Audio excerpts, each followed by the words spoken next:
Rugged, lightweight, comfortable, handcrafted rockin' the leather boots.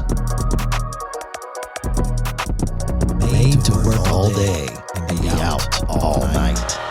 RockinLeather.com. Introducing the Rixie Generation 2 Dog Stand. Lightweight, collapsible, and engineered for versatility. This stand is built with laser-cut powder-coated steel frame, tempera aluminum legs, and a durable Duramesh fabric. Weighing just under 8 pounds, it's effortless to carry and set up. With a working load limit of 120 pounds, it attaches to nearly any tree. Available now at RixieOutdoors.com.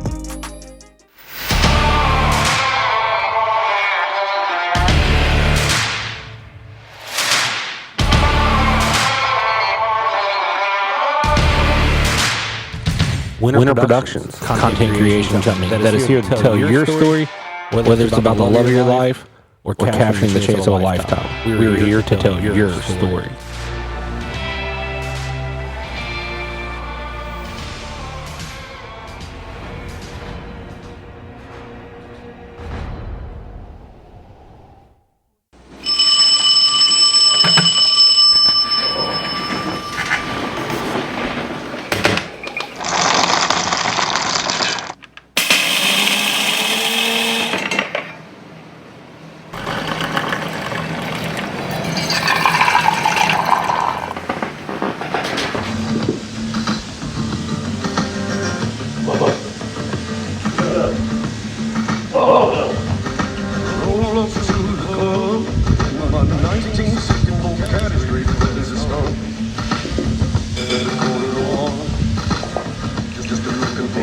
You really excel this place. Let's go secure that.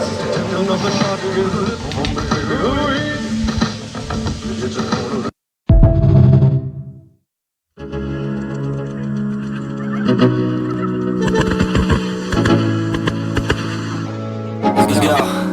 Yeah.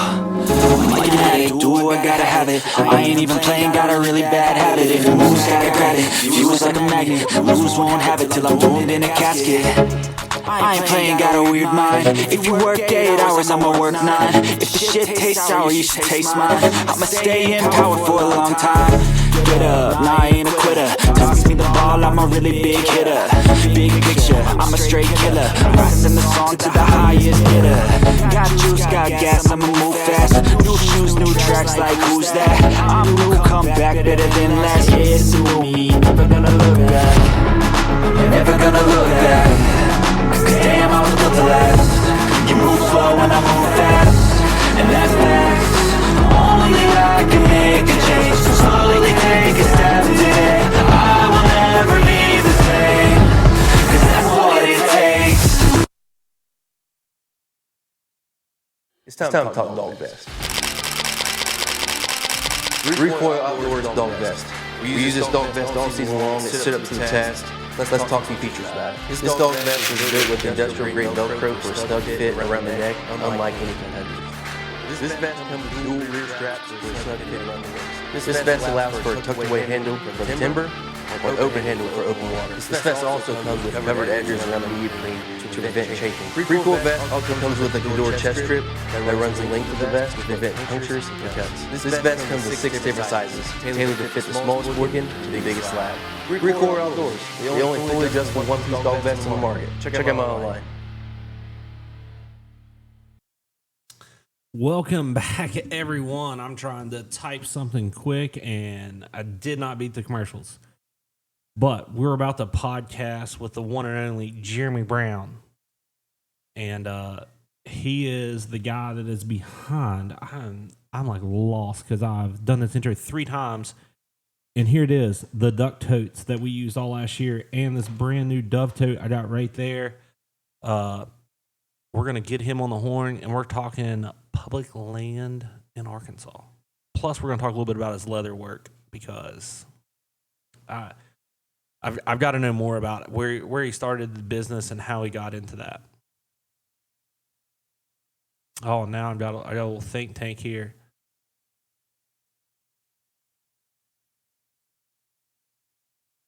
Jumped over to my iPhone. Let's not do that. We don't want to do that. Jeremy Brown. There we go. There we go.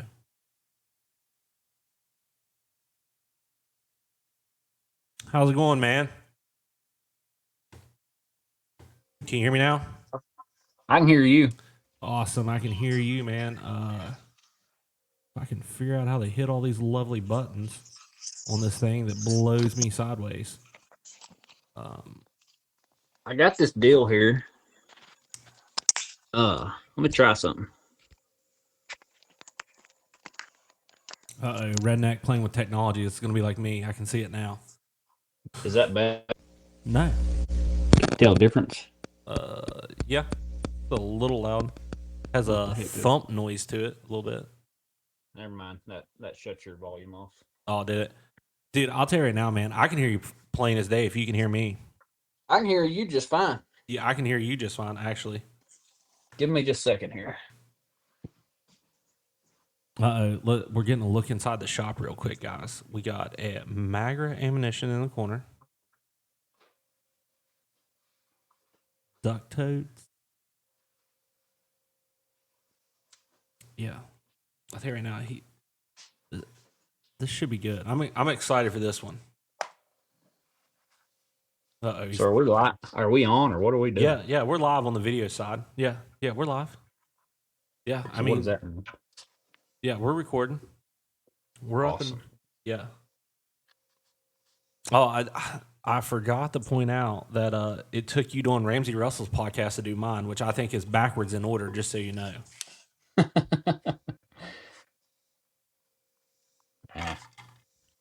Oh, I've been asked to be on several, and I don't know how you make subtitles on a podcast, so I don't want to talk in public, but people say they can't understand what the heck I'm saying. well, I will send you. I did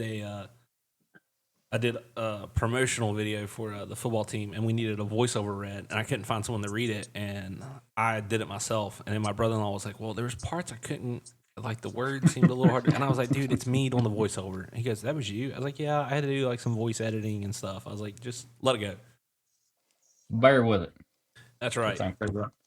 I got this fancy camera stand that I'm playing with, and if I can figure out how to make it right. It looks like it's working good. There we go. What do you want to talk about? Well, Jeremy, let's start with kind of how you got into into the out. Oh man, see, this is I've heard the podcast with Ramsey now, so I'm trying not to copy everything from that. But like, let's start with like kind of how you got into dog training, because you do a little bit of dog training, correct? I don't do near as much as I did, but yeah, we've got 5 here left right now that will be here for another couple months, or our personal dogs. But we used to keep like 15 to 20 head year round, which is a ridiculous amount for one person. That's kind of 15 seems to be the magic number for most trainers around here. You can't hire help. You can't really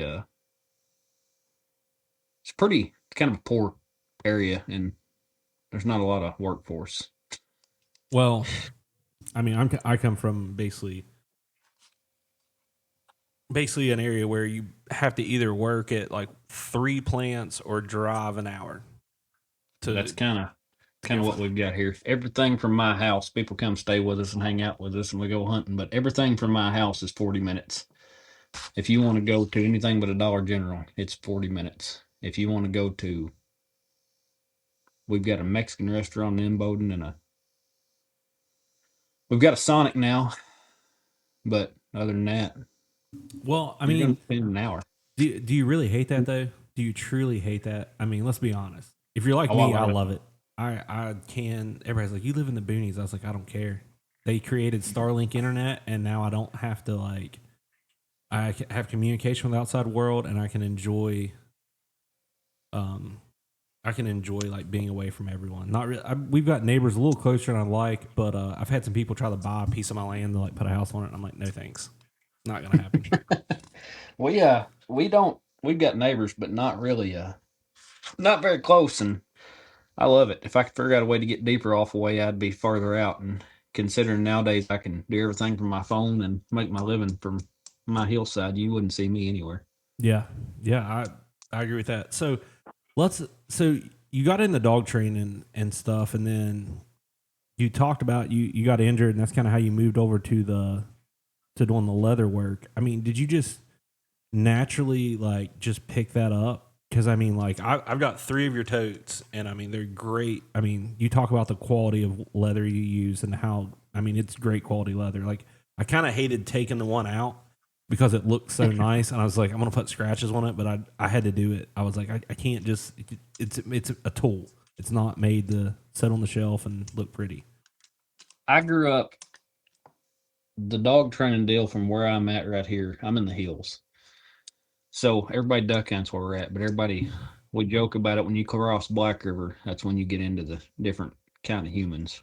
But the hill people and the flatland people are just a polar opposites. We live in the hills. We duck hunt, we do all that, and we love it. We train some duck dogs, which makes no sense. People that live right here close to us are just sign in my yard that says WB's Kennel, and people don't know what the heck they don't understand what we're even doing. And we've got gun dogs and duck dogs and whatever, but we've done that for a while. And then when I messed the leg up, I've always been around. Everybody wants to know how I got into leather. I don't really know, but I mean, when I graduated high school, I wanted to shoe horses and ride colts and rodeo a little bit and weld. That's it. That was my goal in life. I had no other ambitions other than that. I welded a bunch. I rodeoed some. I rode a bunch of colts and shoot a bunch of horses, and don't want to do any of those things. Well, Every bit of that revolves around there's always something to do with leather. There's always something to fix. There's always something you need. If you know a little bit, y'all's kind of around the rodeo stuff. Stuff's expensive. oh, Man, it is. if you want to, I know for a fact now because I sell it, but poor people can't afford fancy stuff. Or if they can, they're financing it and they can't afford their groceries next week. So I wanted a belt, a good belt, and I couldn't find one at all. And there wasn't, I didn't know. I can tell you 100% honest, social media is, and all this crap's new to me, completely new to me in the last couple of years. So I got online looking for a belt and started pricing good belts and thought I was crazy because they was costing so much. So my wife, I'd been sitting around here moping around, not doing nothing. I had a boy helping me train dogs, and he was doing most of the work. So we would go to like Memphis or somewhere about every weekend, just to leave out. And we went to Tandy Leather. Of course, everybody, if anybody knows anything about leather, Tandy has been around forever. Probably if you're going to start leather work, and I'm not knocking them, if you're going to start leather work, that's the greatest place to ever go because they have everything set up for beginners. When you want quality stuff, you can get quality stuff, but they're not. I mean, there's lots better options out there. But we went to Tandy in Memphis. We went somewhere and bought my wife a dress, and we went to Tandy Leather, and I bought enough stuff to figure out how to make a belt. I'd never had any good leather tools, nothing. So we pulled in there, and man, I probably spent $300, $400, $500, which seems ridiculous because I wouldn't spend a couple $100 on a belt, but it was just the principle. I was going to make my own belt. Come home and made one. I wasn't happy with it, but I mean, I'm hand sewing. I can tell you it takes 6 to 8 hours for me to hand sew a belt. Ooh. That's a lot of, but I was sitting on my butt and not really doing nothing, so worked out great. I got one made some Bible covers and some just little piddly stuff, and people wanted them, and I started selling them, and the next thing I know, people are wanting this stuff. And I started posting a little bit of this stuff, and man, people went crazy. There's so many people that do it. I do a lot of it, and I think my work's pretty good quality, but I'm not the best tooler. I'm not the best anything at all. I don't even consider myself good at most of it, but I try to learn and do a little better every day. But this is it's a blessing. I've got this shop I'm in was bought as a repo, and you can't smell it now. There's a place called Overman Buildings at Pocahontas, one of the closer towns. They build these little old buildings like the portable buildings. And a friend of mine that duck hunts with me come up here, and we was trying to come up with a cabin. Of course, nobody's got any money. So I found this building. It was a repo. We pulled in the parking lot and I seen it and I was like, man, that's the one. We opened the door and the smell. There'd been some dude living in here. He had a mattress and he had a dog with him. Oh. And the smell of this building, it was unbearable, to say the least. And me and old Jacob, he said, man, this is a one. I went to the office up there and I said, I want that building. She said, man, you don't want that thing. And I said, that's the one I want. And they priced it cheap. I don't know what their options was other than maybe burn it because it was so bad. It's terrible. I mean, still had this old dude's trash in it. They delivered this son of a gun, and you could smell it when the guy pulled in my driveway. Oh So gosh. it was bad.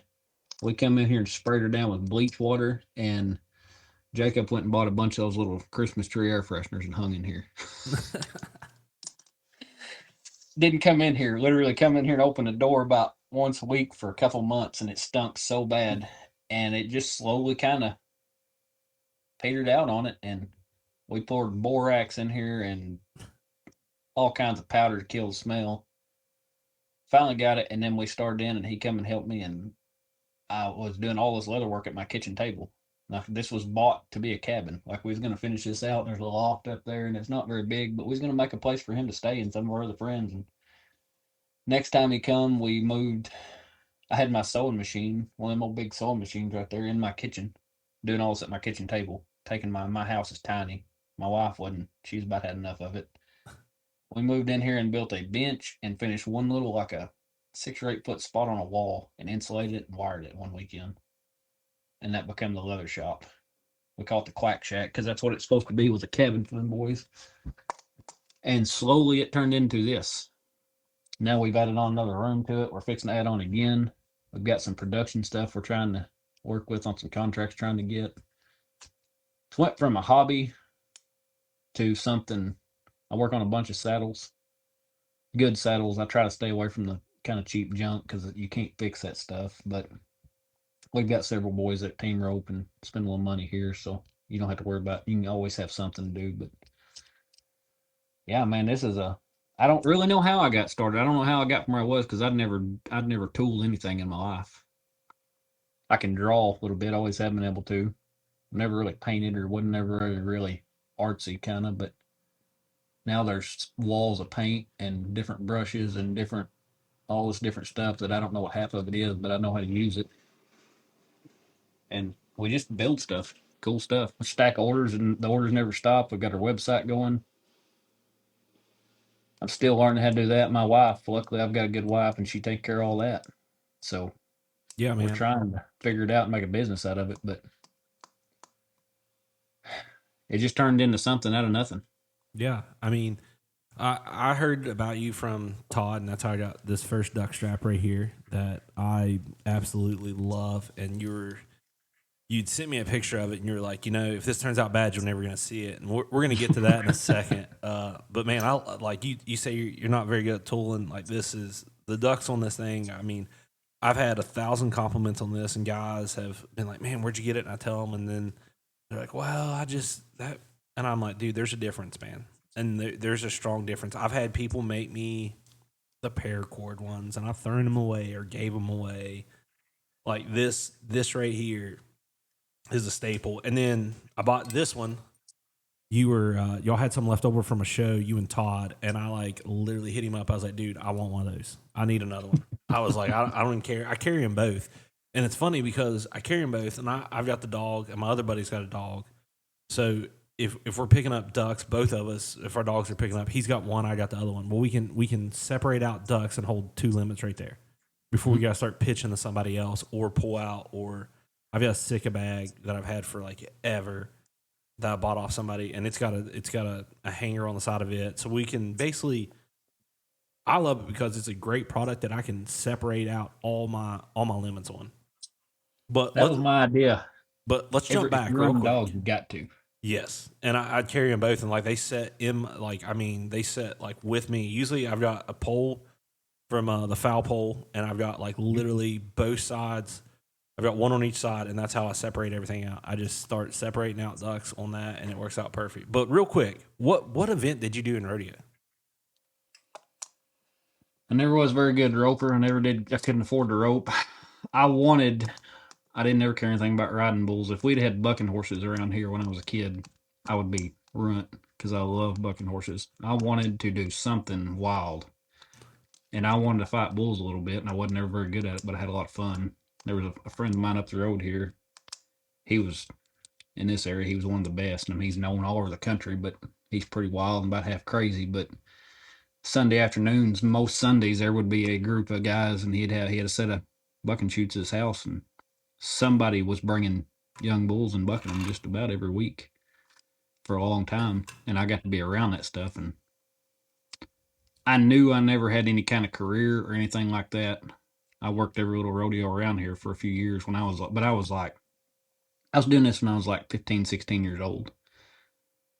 I never, I ain't gonna say I didn't have parents, but I never really, there was nobody ever, when I was younger, I never had any kind of, nobody kind of keeping up with me or saying you can't go here. Some people, I say the ones who raised me, that I stayed with from the time I was pretty young, as good as gold, but I kind of run around, I don't know the word for it, feral, I guess. I don't know what you call it. I Running just with got to go and do what I want. running with a group of like a good group of rodeo guys is never a bad thing. I've learned a lot of life lessons from the rodeo guys that I've got to run with, and it's funny you say bucking horses because the one guy I work for most now, and I usually work about once a year for him for like a week. I'll do like a little rodeo run with him just because it'll pay the bills. I can take all that money, and I've learned enough that like he can turn me loose. I can help run a show, and then I can make enough in a week that I can basically put that money towards some hunting trips, and that's kind of why I do it. I mean, like you said, I was kind of raised that country way, and I was in the rodeo when I was young, and then I kind of found high school sports, and we really didn't have young kids rodeoing around us, so I kind of went away from it. And then when I met my wife, my brother-in-law, which Drew Asbury, like you, I think you and him like each other's stuff on Instagram all the time. He got me back in the rodeo that my wife's family did, and I come back and fought for a few years, and then I started a rodeo company, and then COVID murdered that thing as fast as it could. But yeah, like the rodeo industry, man, it's something that I think everyone should spend some time around. It'll teach I you had a about ball. hard work. I loved it. I was always, all my friends were old. I never had friends really my age for the most part. I had a handful, but man, I was running around with people. I was in like the 10th grade of high school, which my school was a little different than most.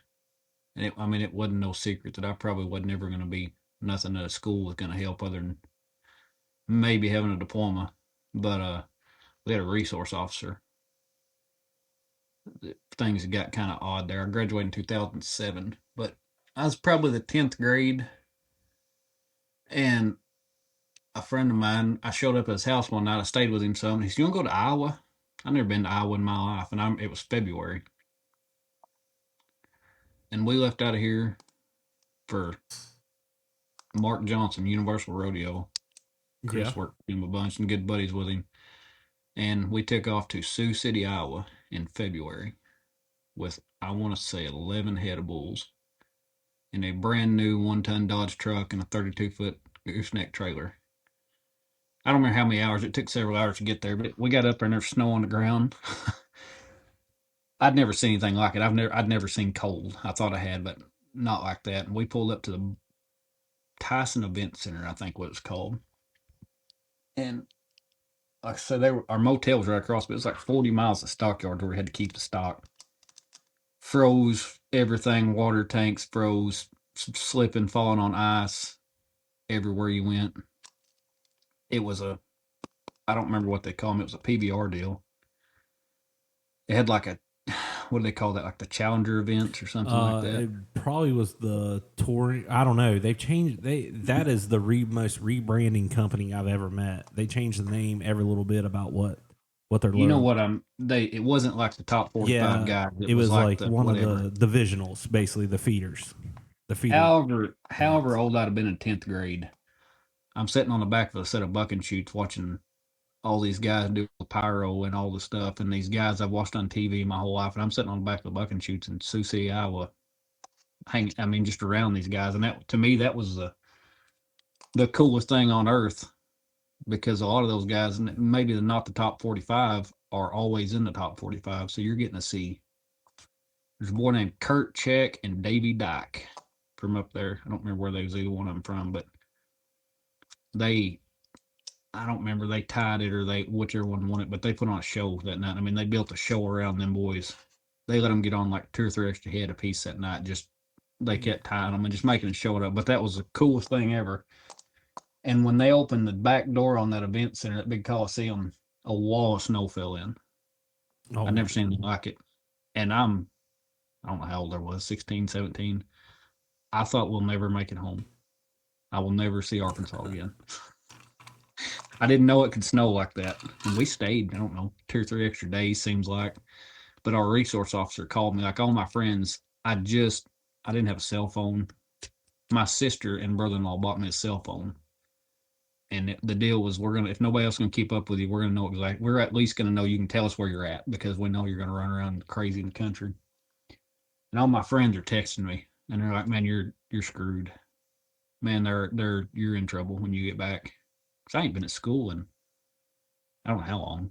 I mean, we left out on whatever day, and we went to Iowa to a bull ride. But I mean, I'm a kid. But I mean, that was kind of a different time then. I mean, that was It kind was a of lot different.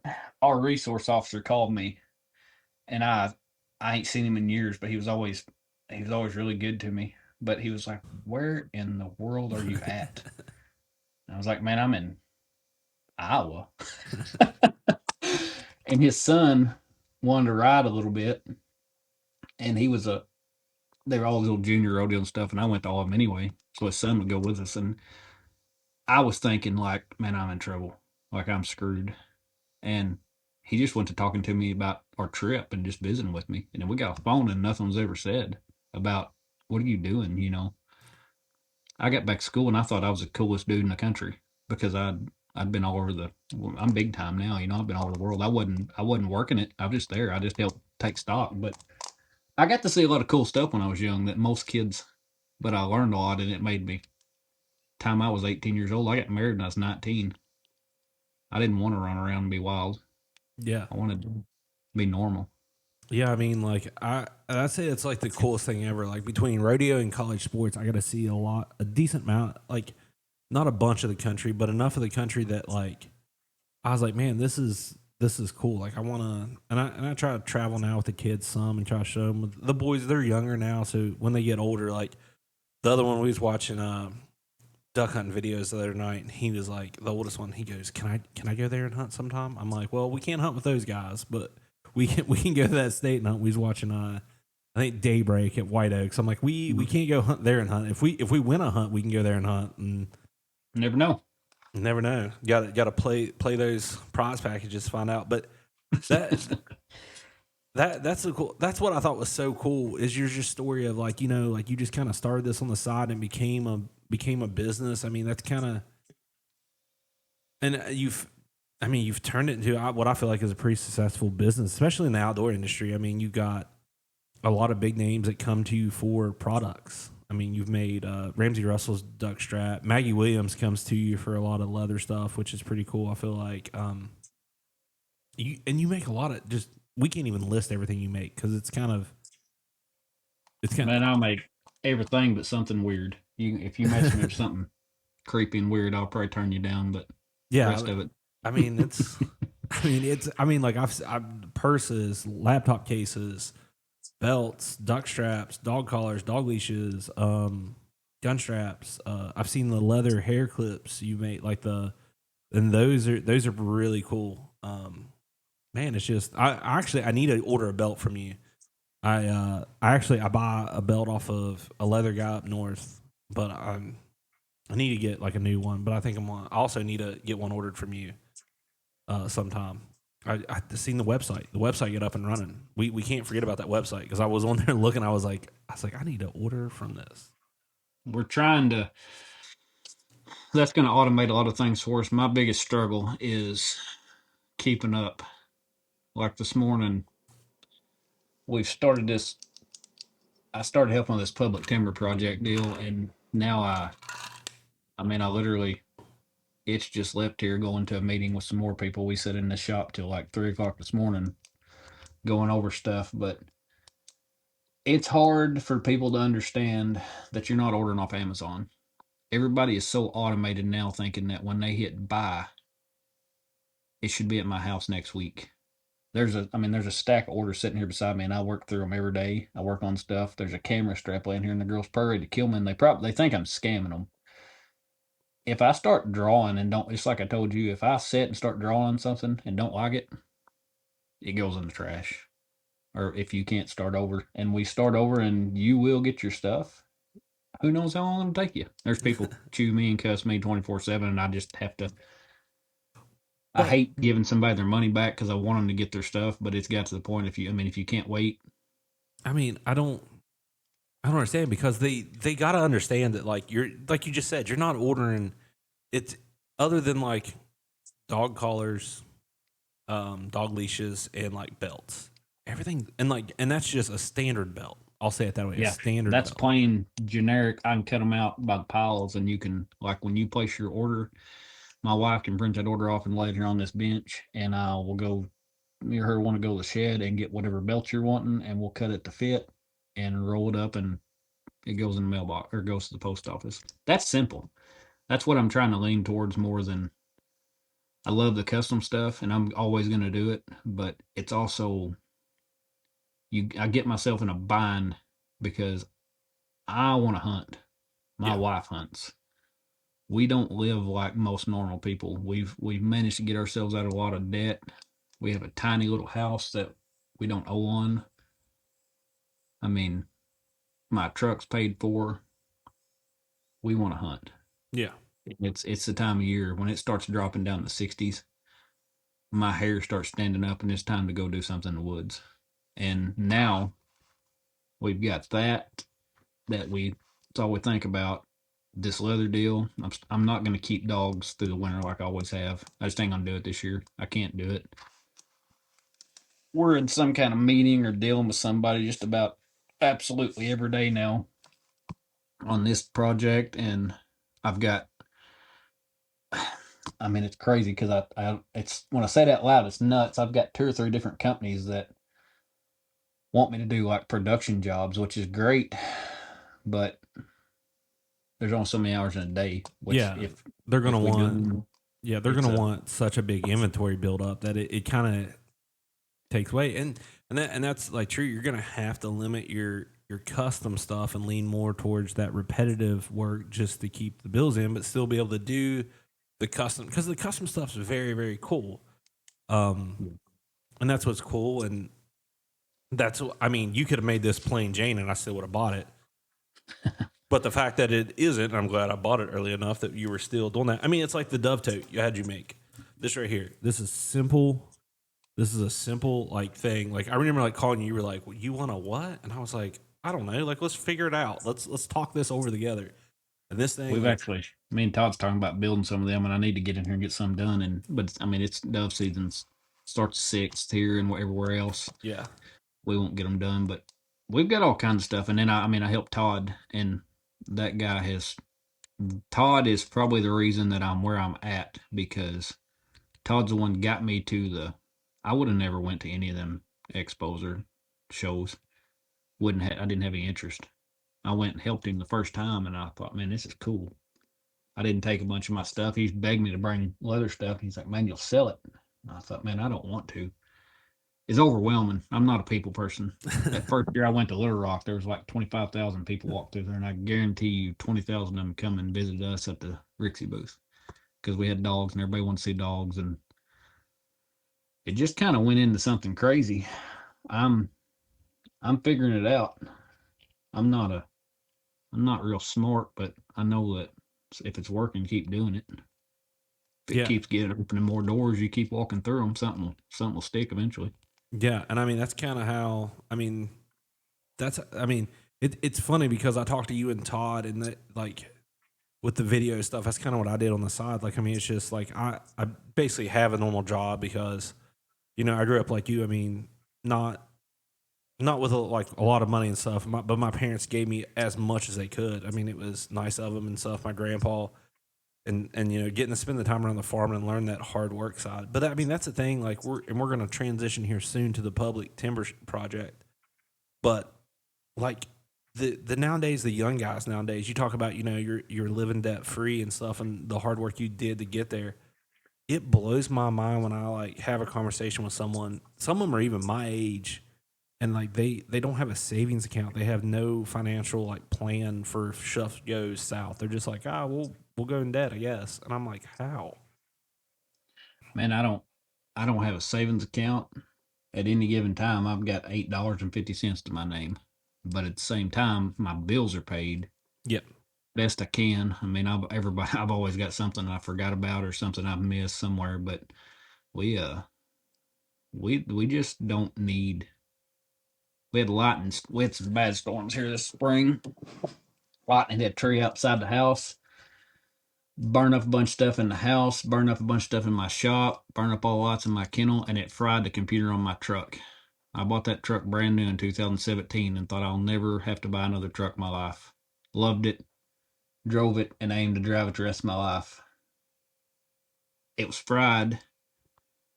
I was about half sick and couldn't do nothing in this big old red oak tree right here. And we just went to the farm and stayed because I knew it was going to fall and it's probably going to fall in the house and I couldn't do anything about it. I had buddies trying to help me and I was like, man, we're just let it be what it'll be. Well, that night the neighbor called me. He's like, man, I got bad news. So what's that? And I thought he was going to tell me my house was smashed. He's like, man, your truck is gone. And he's like, it's smashed. And I got to laughing. And he was like, what is wrong? Why are you laughing? I was like, man, that's the best news I've heard. And I don't know when. Because now insurance has got to pay for it. Yeah. For the first time ever, we've won. And I hate it. But I bought a little old truck, a little half-ton truck. I get nothing for it, paid cash for it. I don't have a big fancy truck, but I'd crawl in that son of a gun and go to wherever you're sitting right now and not think anything about it. And I don't need nothing fancy. My wife don't. She drives a good rig that I know will get her where she's going, but she don't have nothing fancy. We don't need all that. We don't have big fancy boats and side by sides and big bills that we can't pay for. And if more people would lean towards that, people our age, I think more people would be a lot happier. Yeah. I might be crazy for saying that, but no, I mean, I've worked hard to get both our cars paid off, and I've recently they're both 2017 and 18 models, and they're sitting at 180, 84, 86 miles a piece. Her van went in the shop for she'd always wanted a van, and she slid in a ditch in the snow in a RAV4.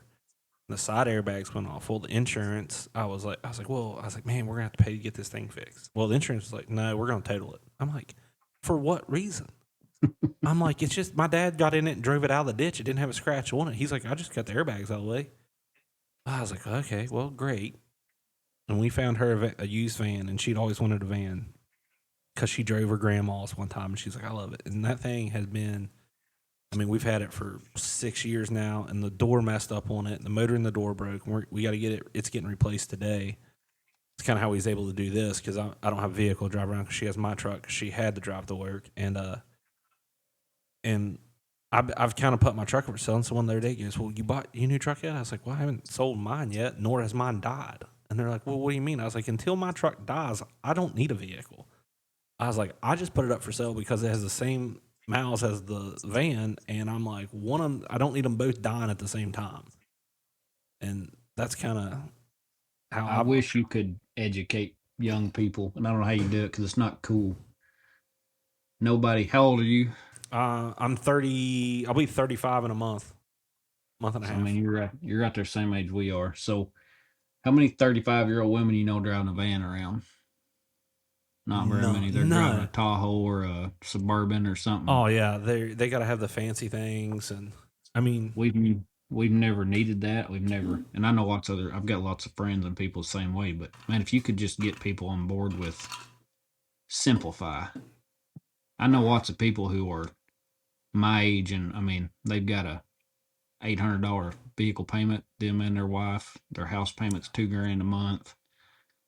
I can't figure out, and we don't have no money, but I couldn't pay for it. And I had a lawn care and tree service for several years, and lots of equipment and lots of stuff going. I couldn't afford that then. No, and that's the thing. Like we have a house payment. We built this house right before COVID, and thank God we built it then. Um, I got lucky with a really good job out of school, and I built up a big savings, and then we bought a piece of property. We got engaged, got married, lived in a 800 square foot trailer, and she was like, "Well, wanting to have kids," and I'm like, "Well, we're gonna have to build a house," and I knew some Amish boys and talked with them, and they're like, "Well, we'll do this and that," and we was able to build a house, and I mean, it cost us. I wish I'd known someone that could do the foundation.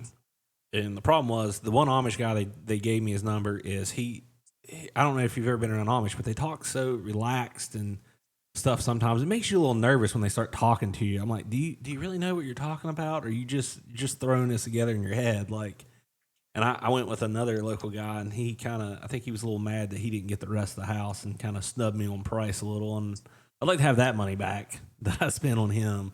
But other than the foundation and drying it in and HVAC and the drywall, we did, and setting our cabinets. I wasn't going to try to set my cabinets. We painted, floored, insulated, did all the electrical, plumbing, all that ourselves, and it saved us a buku of money. Just and like I have electrical background and I'm an electrical engineer, but like I don't have a plumbing background. I mean, but I spent my time studying and figuring it out and just Man, you can YouTube it. yeah, I mean that's the thing. You YouTube the tar out stuff and don't ever second guess. And I hate when like you're helping someone and they second guess. Like you're watching something on YouTube and like how to do it, and they're like, oh well, you could do it a little easier this way. And I'm like, man, he did it pretty simple that away. Like let's not change up something that like I feel like is going to work. I mean, and that's I don't know, it kills me something. But like you said, like there's a lot of people that don't understand that. They don't. And I've decided that I'm going to buy a Toyota truck, but I'm not buying one till I make this joke all the time. I said, if I have to wait till that truck dies and I sell it for $1,000 scrap, I will wait and sell that truck for $1,000 scrap because that means I won't have a payment for all those months until we get to there. Why wouldn't you? We had when this deal happened, we had a trailer down here, not on the highway, not far from the house that we bought when we first got married. We got the chance to sell it and we sold it. And we had talked about it. I bought a little 30, just under 40 acre place over here when I was 18. That sounds crazy, but there's a lot more of that story than just me going and buying a farm. Anyway, and I had in my mind, I had a picture of a house I wanted. And I was just going to go over on one of these hills and build it. There wasn't going to be we was going to figure out how to get a road to it. We was going to figure out how to get water and power to it. They'll get well, whatever. I had a little 2005 four-wheel drive 5-speed single cab Toyota Tacoma that I trapped out of and loved. Didn't want rid of it, but my wife didn't want to drive it because it's standard. No big deal. So I posted that truck on Facebook for sale for 55 or 6,500 bucks. Of course, it sold. If I had it now, it'd be worth no telling what. Yeah. The way the trucks are. But anyway, it sold. I cashed the check and I sat at our kitchen table and figured up how big of a house I could put in the drive for 55 or 6,500, whatever it was. I don't remember. And I drew a picture, and that's what we come up with. And she said, well, I like it. Our house is 24 by 16 with a 14 by 16 upstairs. Tiny, tiny. I put that house in the dry for that much money, which, of course, I done the work. In the process, I had a cow to smash me and tear a knee up. And the only thing I did not do was I had some buddies that on the upper level, they put the decking and the metal on the roof because I just couldn't. I done the lower part hobbling around, but I couldn't do the top part. Yeah. We've built every single thing in it. Everybody loves it, and we don't see it because our house is little and it's not even finished. But everybody comes to our house loves it. It's peaceful. It's tiny. It's what everybody has the same reaction. Man, I wish we had this. Why don't we build something like this? Why don't you? Man, you don't need a 3,000 square foot house, and I mean, if you got a bunch of kids, I guess it's good, but we don't, and we don't need much. I love it. I sit out here in my shop and look out the window, and I'm looking at it right now, and it ain't very big, and it ain't real pretty, but we love it. There's a couple that when I come after I quit college football, I come back and coach some. I coach the husband. They built. That's pretty much about what they built. They built a tiny house, and she like posts all the time on TikTok. You know, like the relief of, you know, having a place you built your own and not having a house payment. And I'm like, and both of these have good jobs. And I'm like, that's something to like stay for itself. I mean, you should be publicly proud about that. I mean, you built a house that you got in and out of. I'd say the land was gave to them, but I mean, all they got's the spot where the house sits basically and the driveway up to it. But I mean, they were able to build all that and take care of all that out of pocket and, help a family and friends, and to not live under that debt of having them alone. I mean, we have a loan, but it's not horrible. And it's one of those things where like I have like my brother-in-law, he bought a house and it's not very big in town and stuff. He kind of had, and that's what he kind of had a bad buy. And his house payment's like as much or more, I think, than ours. And we like have more land, we build it and all that. And I'm like, man, I couldn't imagine like if we'd have waited so long. And I've told people, I was like, I could get out of debt in a heartbeat. I could sell my house, but I was like, I'd never be able to buy anything or move anywhere. It's not cool to talk about, and I have the conversation pretty regular. I was married when I was 19, happily. Young people now, like I say, this probably ain't what you want on a podcast because you want to talk about duck hunting and dogs and all that stuff. But this is what people need to hear, young people, because it goes into what we're trying to push with what we're doing. What society thinks is cool really ain't cool. It makes you an idiot. Yeah. I mean, if your goal when you graduate high school is to live with your parents until you're 25 and not have your own place and they pay your phone bill and make sure you get groceries, that's great. But when you're 35, I mean, you're 15 years behind to me. Yeah. I don't know how I couldn't start right now. I'm 36-year-old and I couldn't start and do what I've done because I physically couldn't do it for one. But you couldn't afford it now. When I graduated high school, I was working in a welding shop and I was making $7 an hour. And the guy I worked for come in one day and he said, "Man, we're gonna give you a raise." And they gave me a quarter raise. I was making $7.25 an hour, paying for a place, and my note on that farm was like $300 a month or something crazy cheap. It was a lot to me though. Yeah. But we figured out how to do it. But I went to work on the road making a little better money, and we made it a little better and kind of got ahead. But I worked my butt off out on the road, killing myself doing it for several years, and then done different stuff around here. And if I had to work that hard now and not gain the ground I gained, I wouldn't do anything either, probably. I mean, I'd be just like most of them. I'd probably sit on my butt. It ain't set up to win, but they're not going to drive a 2012 GMC Sierra around with that ain't cool and stuff like that. They've got to have a big, nice 3/4 ton truck. There's 17-year-old kids around here driving $70,000 trucks. Oh God. Get to the boat ramp and there's a King Ranch F-250 with 20-inch wheels on it, aftermarket wheels, and they're pulling a $30,000 boat. And they're 16, 17, 18-year-old. I don't know how they're driving legally, but they're there. And if they're paying for it, I'll never understand it. But how's that okay? How can you teach kids that that's okay? Yeah. And sleep at night. I mean, it's in the age of debt. I mean, is where we're at now. I mean, I have a really nice boat, but I worked really far ahead to get there, and also sold a rodeo company to basically pay off all our current debt minus a house to get that boat. To then buy that boat a few more years down the road. But that's like you talk about the truck. Well, when I had the rodeo company, we you were around those guys some. Like they literally believe in if you can fit just in a stock trade, if you can fit 10 bulls, we got to find a way to get 11 in there. Well, I had a 30-foot. I bought a 30-foot PJ trailer, paid cash for it. I'm like burning every money. I'd worked all these rodeos, traveling for years. I was going and buying panels by like the 10 at a time. And I finally got enough that they didn't fit on my father-in-law's trailer, nor could my truck pull them. So I was going to have to upgrade. And he had an F-250, and he's like, "You can just borrow mine and stuff." Well, next thing we know, I took this 30-foot trailer and I got running with some rodeo guys, and they're like, "Well, I got some extra panels."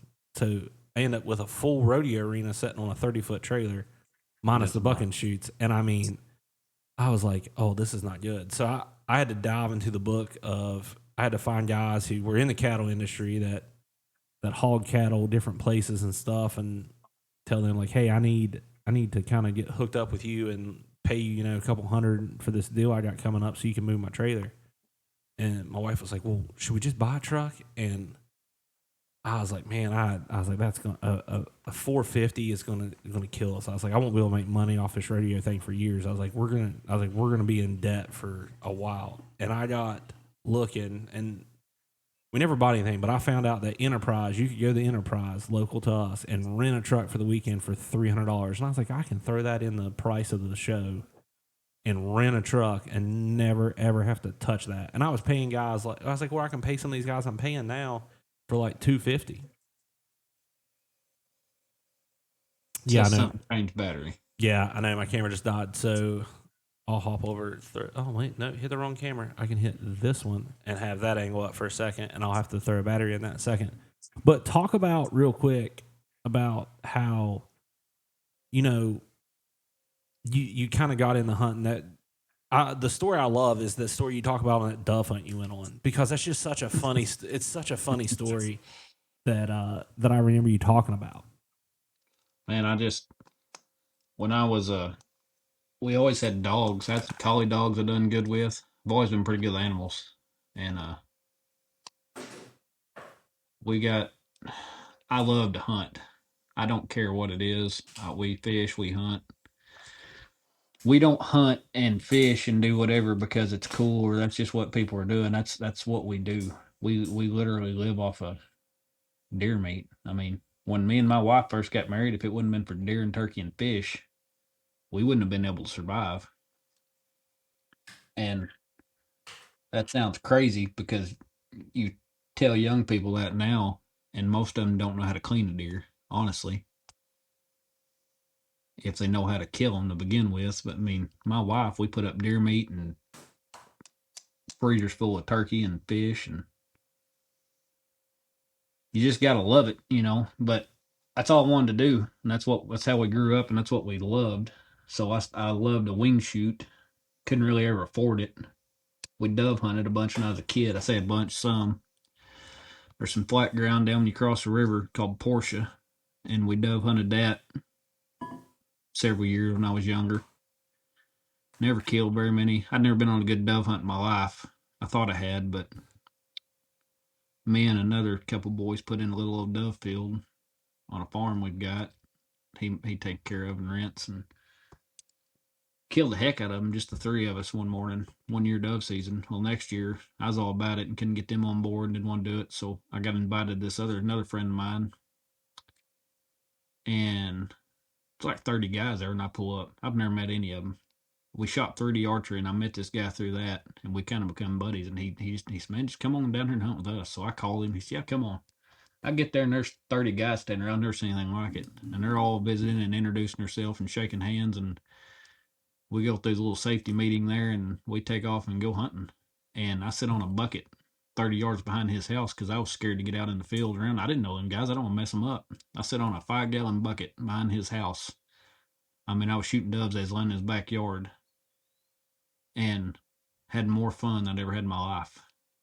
But the boy had the dog there, and I don't know. I probably know the boy's name. That may hurt his feelings if I ever said it, but I don't really care. He wasn't a very good dog.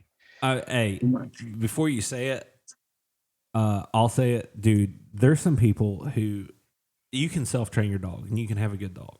100%. I got one. She's laying over in the corner. I brag probably more on her than people want to hear me brag on her, but I've had enough people hunt with her that Todd's hunting with her, and Todd was impressed with her. And I was like, hey, I self-trained her. I got a pup over here that, this will be her real first season. She got to go a lot last year, and she picked up some stuff, but this will be her first year. I kind of going to expect a little more out of her. I mean, her brother last year, I think, picked up 50 or 60 that I helped my buddy train. But, man, you got to keep training them. I'm not dogging nobody because, man, I deal with a lot of people. We start dogs for them, and they take them into them. That dog is the absolute best dog on earth, which is great because if that dog fits you and does what you want, that's the best dog for you. Yes, 100%. I don't care what it does. We're a little more apt to want something pretty salty to hunt, but on the same side, I can't. The dog we've got, we call Buck. He don't own or don't belong to me. He belongs to a client. They don't hunt. They just want trying to pair him for him. This dog is an absolute monster. He wants an extra retrieve twice as bad as he wanted the one he just got every time. I mean, and he's not even fun to have around off season to me because it's all he wants to do, and I feel bad because I can't just let him work. But anyway, most people don't need a dog like that. No. So if your dog is not a full fledged, just absolute maniac, that ain't the way. That ain't the worst thing. You hunt. If a guy hunts a lot, what's he hunt? 60 days. Dove season, duck season, goose season. I mean, I would say 30 days is a lot. Most people, 20 to 30 days is a lot of hunting. Yeah. So you've got a dog for 360 something days a year that you've got to live with. Do you want something that every day is chewing the legs off your couch, or do you want something that lays at your feet and is your buddy and will go pick your birds up? I would rather sell you a dog or start you a dog that you can put in your truck or put on the side by side and drive around the farm versus just a wild Indian that wants to go pick up everything he sees fall. Yeah, I mean, there's and that's what I was getting at was as long as the dog does what you want it to do and it's obedient, it's fine. But the second that dog starts, and honestly, it's a funny story because you get to the part about where he picked up every dove and then dropped them somewhere in the woods. It's funny. Other than no one had dove poppers afterwards, which that part's not funny, but it's good. I think it's a good story because it kind of, I mean, my thing is I've been around some dogs that like, and it, a whining dog bothers a lot of people. It doesn't bother me as long as it's not barking. It doesn't bother me horrible. I mean, I get it. I get excited and stuff, but like as long as it's not obedient, it'll sit and stay and not break and run around and run people over and start ruining other people's hunts. I'm fine with my dog. I mean, like I had one that she would not pick up a freaking goose to save my life. My mom and dad have her now, and she will go 100 miles an hour. She will train all day long. If you'll throw the bumper or you'll run the drill, she'll do it. She has no issue about it. She's a daughter out of her, but she will not pick up a damn Canadian goose to save her life. She will not open her mouth wide enough. She will walk up to it, smell it, kind of drag it by the wing, and that's it. But now I've taken her out, and I learned this in my training, and maybe you can correct me if I'm wrong or right here, but I learned that if you put two dogs side by side and you make one honor the other one do something, and it's not wanting to do like I've got a little brush ditch, and I've taken a lot of pups down there, and I've lined all the pups up and stuff, and they not really want to go through that brush. I set them on the stand, and they're all wanting to retrieve. Well, I start letting my older dog, she'll barrel through the brush, and it's just a little grass brush line go through. Well, next thing you know, you cut one of them pups loose. They don't even there's not a hold up no more. They're going through it because they're like, nope. Every time I've stopped, I've had to go sit down, and I've learned making a dog watch another dog do something when it's the one wanting to retrieve can light a fire in it a little bit. We talked about that this morning, which I mean, I've got a lot of dog training buddies, and that's a pretty common thing. We'll stake pups out while we're running dogs or doing drill work. That sounds like the dumbest, most made up thing I've ever heard, that these pups can watch this bigger dog run, but it lights a fire in them. I've got dogs, and I do it regularly, that be on the soft side and not crazy about going. You let them watch another dog getting them retrieves 2 or 3 days in a row, 9 times out of 10, them dogs will leave a stand kicking up dirt in your face, trying to get it or turn them out and let them run with them bigger dogs. And the competition just does something. I don't know. That may be the worst thing ever you can do for a dog, but I know lots of trainers that do it, and I use it. And I'm not no big time dog trainer. We push out gun dogs, and that's it. And man, nobody who in the world can just decide they want a dog and start watching videos and train their dog. You can't down them just because their dog ain't great. You might could help them a little bit, and that's try to encourage them a little bit. I didn't know no different than back then. Nobody said a word to the boy. Nobody was mean to him. And I mean, he finally gathered his dog up and put him in the truck, but I got a kick out of it. But the end of that conversation at that hunt was, I'll have us a dog. I mean, I've had my dog do dumb stuff. My favorite story of telling her is you've trained dogs before, and I had her. I had her on a hunt, and we're shooting ducks and stuff, and I had a duck fall out beside of a beside of a snow goose shell, and I don't know what possessed her, but she ran out there and picked up that snow goose shell instead of picking up that duck. And not only did she do it once, she brought 6 snow goose shells to me before she picked up the duck. And I'm like, everyone's rolling laughing. They think it's the funniest thing in the world. And I'm standing there like, I'm ready to kill this dog and come unglued her. And I'm like, really, the last Keep one of the training. day. And Just like, train. and like, they were like, what? And she was, and like, come to find out, she was going in heat. And I learned quickly when she was going in heat, it was like the most and I'm like, why do you go so dumb? But man, I don't want to keep you all day here because I could talk to you all day because Oh, you ain't bothering me. I ain't got a whole lot going on today, so you just do whatever you want to do. I'm here. but I mean we're gonna have a lot to talk about. Man, I'm actually slightly upset. My wife just texted me. So my van door I thought was getting fixed today is not getting fixed today because the parts didn't get in. So lovely. But hey, honestly, I'm still excited over the price because I thought it was going to be triple what it was. So, but that's an afternoon issue at this point. uh, let's jump over to you and Bryson. I think is one of them, and from Black River Duck Calls, and I don't know who else is kind of involved. You can kind of go over that, but the public land timber project. Um, it's a project that like I seen it start getting posted, and I love it because I've thought about this here local. Everyone, it shouldn't just be hunters out there. I mean, fishermen, anyone. If you go in those woods, you should be a part of this because our rivers are full of trash. If you've ever bow fished on them at night or just drove down them after a flood, like the amount of trash that's just on our river is kind of sickening. And it's something I'm working with like DU and stuff to try to run events to kind of like because I'm gonna let you take over in a second, but it's kind of hard to get that movement started. But once it gets started, it seems like it can go the right direction. Man, all it takes is somebody. We've had this conversation in the last. They Itch Stewart started this. He's president of it, and he'll tell you he's not done nothing. He's a very knowledgeable, very educated guy that understands hard work too. He's not the. He said, I mean, we sit here and visited, and me and him's got a lot in common. He knows how to file a saw, and he was a smoke jumper and cut danger trees and big fires out west. And I mean, spent years running. I mean, I heard stories last night of running pack or like teams of snow dogs and just crazy. This guy he's awesome. He started this, and it's just a simple concept of why is everybody just going to talk about everything? You get on Facebook right now. You're from what state are you in right now? West Virginia. All right, you're in West Virginia. I guarantee you can get on social media right now and you can look up a dozen social media pages of just nonsense of people who are uneducated.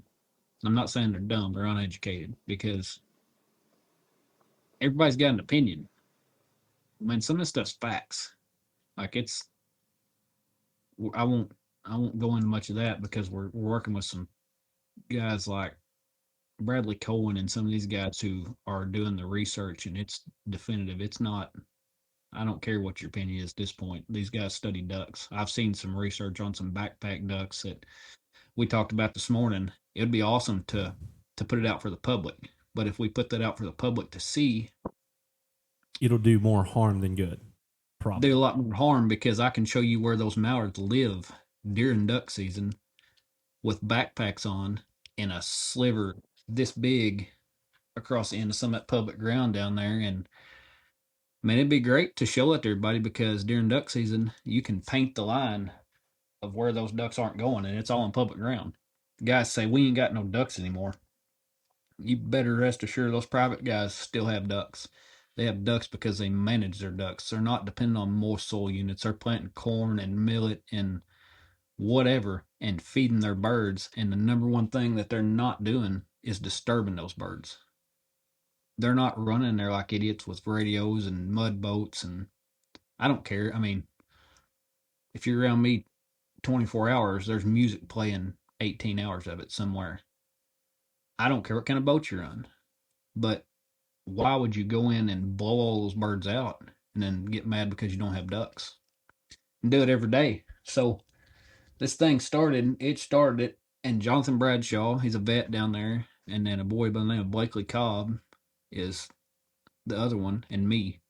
There's some more guys, but I don't know what you'd call us, the board, I don't know. There's a name for it, I'm sure, but I'm not smart enough to know it. I could probably look it up what he sent me. But anyway, we're kind of the core people in it right now, and it's strictly trying to educate how to act. You know, the most humbling thing you'll ever see anybody do? Let's go pick up trash. Yeah. When you can get people coming and picking up other people's trash off the ground, you've got somebody who'll work and that's not scared to get into something. Them guys may disagree with me, but don't think they will. If all you're going to do is talk, and I have these conversations on Facebook and Instagram and TikTok and text messages every day about people telling us their opinion and what we should and shouldn't do, when we have a cleanup and people drive from Dallas, Texas, and people drive from 3 hours south to come to Black River to clean up somebody else's trash, you can count on them guys. Yeah. Those guys are trying to make a difference. This isn't just about picking up trash by a long shot. There's a lot more to it, and it's going to keep gaining momentum and keep getting better and better. But, man, it's just a simple, how can you fault guys? How can you get on social media and tell us we're doing something wrong? Y'all are idiots. Seems kind of dumb to go pick up trash for fun, but, man, we're making a difference. You pull up these boat ramps now, and they're presentable. And we may not be the reason for it, but you pull up, and the game and fish has bush hogged. They've cleaned. Maybe just the little bit we're doing is bringing a little bit of awareness to. And we got to take care of these places. Yeah. I mean, we're working on dumpsters and porta potties.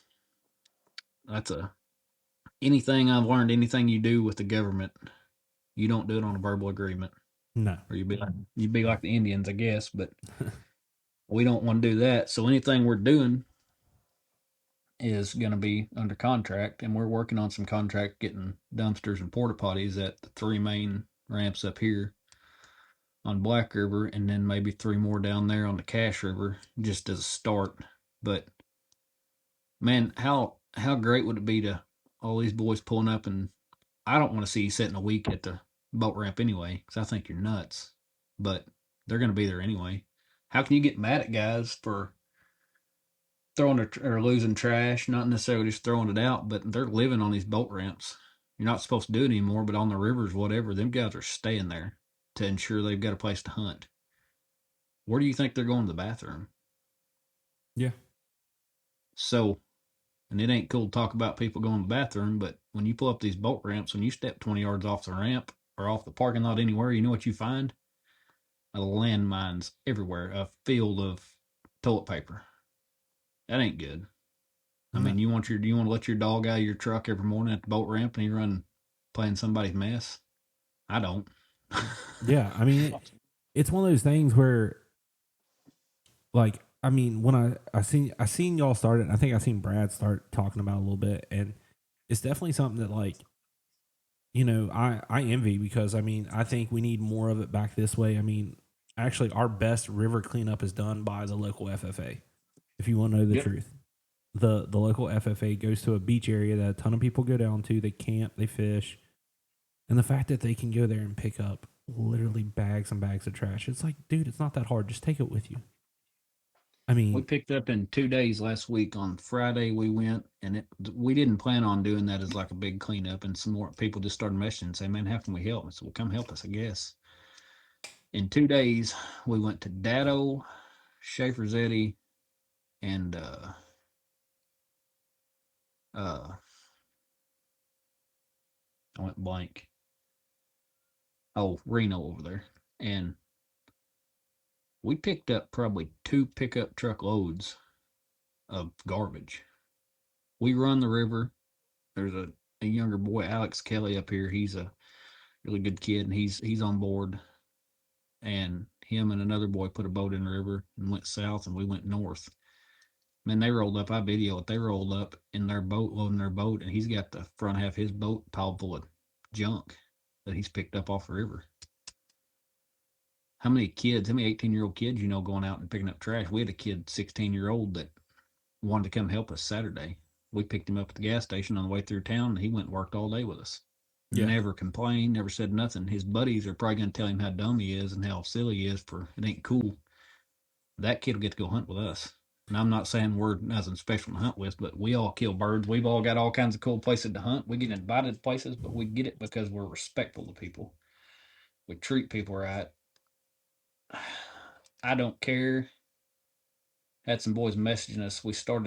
I posted on our public timber page, we're going to start a competition every week during season. I mean, you can start it right now, start sending us stuff. We're going to take videos of ducks landing in the timber before shooting time. You know how cool it'd be if we can get all them boys to hide their boats and turn their dang music off and start landing ducks and videoing it and sending in every week. We'll get prizes. And I've got guys who are messaging me telling me how crazy we are and we don't need to do this. Y'all stupid for doing this. Man, you're just showing people where the ducks are. There's nowhere left to hunt. When you ask people about hunting Arkansas public timber, where do they tell you they're going? There's three places. They're going to Black River. Yeah. I've That's all never that's left. I've never been there, and the one reason why I've never been there is because to us, I mean, we can go to the Cache or the White and get away from some people and not. I mean, we just want to go enjoy. I mean, yeah, we want to come shoot ducks in Arkansas in the timber. We have a few timber spots up here we can kind of hunt, but it's got a flood. 90% of the time, we're so dry going in. It takes a 10-foot river rise before we have a flooded timber spot we can hunt. Mm-hmm. And I mean, our river is twice as wide as y'all's. It doesn't flow as hard, but man, like that open river, it's kind of pain in the butt to hunt. I kind of hate it. And it's one of those things where we go down there just to enjoy. I mean, if we can shoot 4 ducks, if 5 of us can hunt together, or I mean, sometimes we have like 6 or 7. I mean, as many as we can fit in like our 2 boats. If we can shoot 4 ducks as a group, we're happy. Like I mean, we're probably the easiest people to please when we come down there. And me and my brother-in-law both have mud boats, but I'm not modifying the exhaust to make it louder. I think that's like the dumbest thing ever. And all this, and then you have, and I mean, I also like, we don't try to outrun anyone. We try to stay out of everyone's way because there's no, and like, as soon as we get to where like we can touch bottom, we shut it off. We shut it off and start walking. I mean, because we can slip through there a lot quieter. You can look, turn, and like we just like ease back in there, and like we can just get parked and out of the way at like 5. I mean, we try to be to a spot we're going to hunt when we're in Arkansas by 4:30. I mean, I want to be there by 4:30 so we can shut everything off and just sit and talk in the dark. We sit in the boats and just talk. Listen to birds fly around and watch ducks. It's listen to them in the timber. It's one of the coolest things ever when you can get close and hear them. I mean, it is. Now, why do you take that? You said that you're from long ways off. Everybody up here screams out-of-staters are the problem. I've got a little bit on private ground, not public ground, private ground. And I've dealt with guys that have drove 15, 16 hours. And I mean, I'm sure some of them boys will probably see and hear this. We will be sick because we've shot 5 or 6 mallards because that's a terrible morning to us.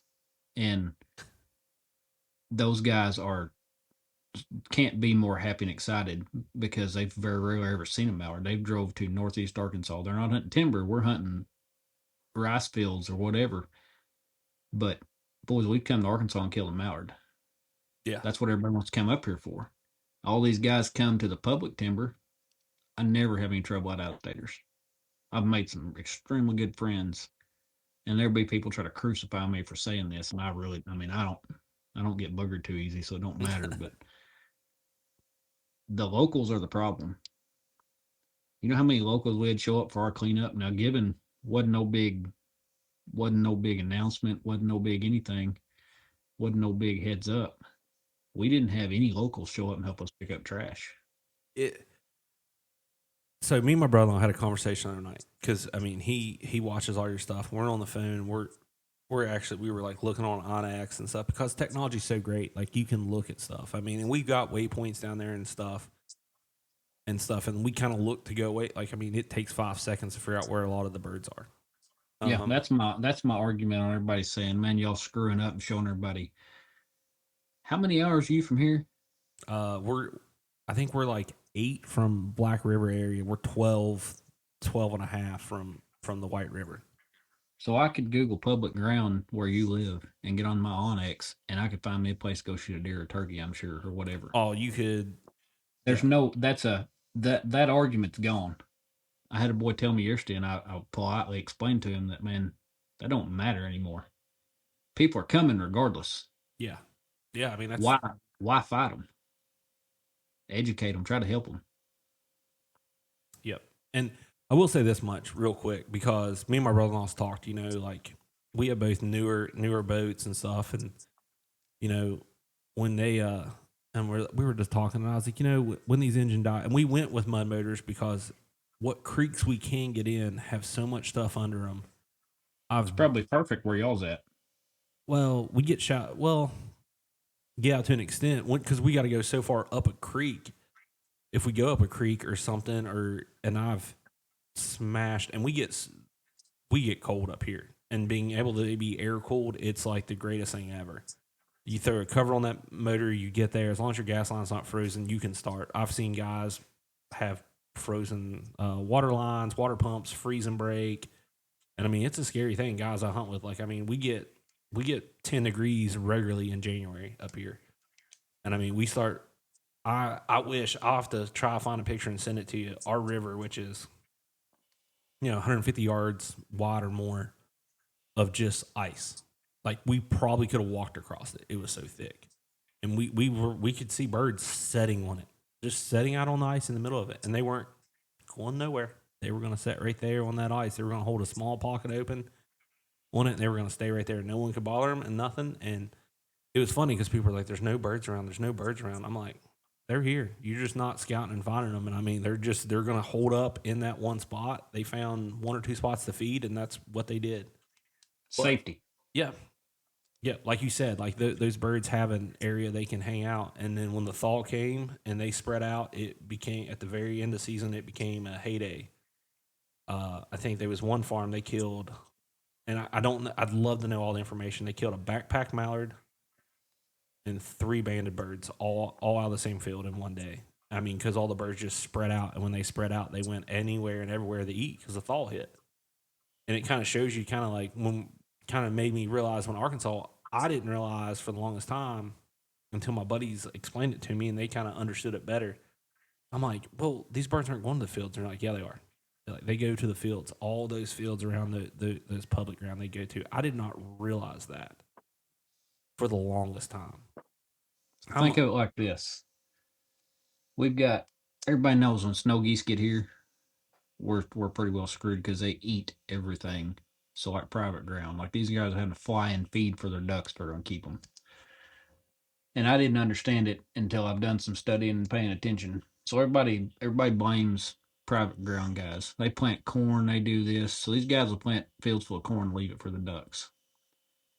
Man, those geese can come in one night and eat every kernel of corn on that field, and those ducks still pile in there. You know why they stay there? They're safe. Yep. They've got the thermal cover. They've got a place to loaf. There is some food in there a little bit, but they can hide from everything. The reason they're staying out of and there's nobody on those fields, there's nobody in there blowing them out with a side by side or a big loud motor or something every day, and they're leaving them ducks there. Those ducks go and stay there. You may not see them, but they're there. The same, I mean, I'd be willing to bet there's not. I know that up in the pothole region, there's no water the last several years. Duck numbers are down. We can't help. That's nothing to do with Yeah. our game and fish. That's nature.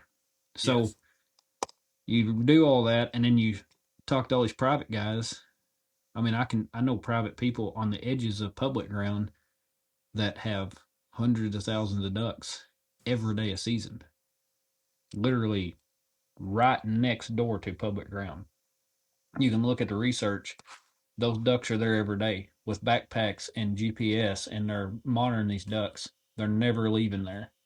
When they have to fly over here, they fly completely around the public ground, come back. You can't tell me that if we didn't manage our public ground more like private ground guys do, we would have more ducks, and everybody could come and enjoy it. And I mean, I'm not begging people to come to Arkansas and hunt, because everybody that shows up here, that's just one more person we've got piled up. And our people numbers, people argue this, and it's been a pretty hot topic lately. But Delta Waterfowl says duck hunters are down. The number across the board might be down, but in the state of Arkansas, there's only 2 or 3 places to hunt, like we talked about a minute ago. You know where every bit of those guys are piled up? They're in northeast Arkansas, Oh yeah. because there's no water anywhere else. I Yep. want to say, best I understood out of what I was reading, Dave Donaldson was built for 100 per every 15 acres. However many thousand acres it is, there's like 10 to 15 hunters per thousand, or per. It's that much increase now. Ooh. Now they won't admit that, but that's. I mean, if I need to, I'll sit at Schaefer's Eddy boat ramp opening morning and count trucks and video them coming in and show you, or Ashball, there's 1,000 trucks sitting there a week before opener. You can't argue those numbers. Yeah. Give me just a second. I got a guy pulling. I'll be right back. Okay, you're good. You're good. Introducing the Rixie Generation 2 Dog Stand. Lightweight, collapsible, and engineered for versatility. This stand is built with a laser-cut powder-coated steel frame, tempera aluminum legs, and a durable Duramesh fabric. Weighing just under 8 pounds, it's effortless to carry and set up. With a working load limit of 120 pounds, it attaches to nearly any tree. Available now at RixieOutdoors.com.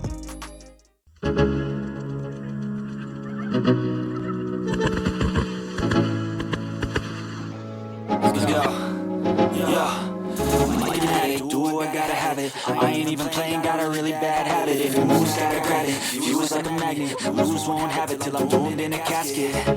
I ain't playing, got a weird mind. If you work 8 hours, I'ma work 9. If shit tastes sour, you should taste mine. I'ma stay in power for a long time. Get up, nah, I ain't a quitter. Toss me the ball, I'm a really big hitter. Big picture, I'm a straight killer. Rising the song to the highest bidder. Got juice, got gas, I'ma move fast. New shoes, new tracks, like who's that? I'm new, come back better than last. Yeah, it's new me, never gonna look back. It is bad as people arguing the fact turtle boxes. I have nothing against turtle box. I have nothing against mud motors. I think they're both great products. Why do you need your music blaring in the duckwoods? Yeah, I've never, like, I love my turtle walks, but like, and it goes with me on hunts, but 90% of the time when it gets played is nowhere near where I'm, like, it's like middle of the river and it's not that loud, and that's in the morning. And then in the evenings, I don't start playing it till I like leave, like till I'm running, like I'm already a mile or two down the river and I'm out in the main river. You know what I mean? There's So no. think of it like this, because I listened to it last night with Bradley Cohen, and he's a good one. And I keep saying his name. He's a man. He knows his stuff, and he's not sugarcoating nothing.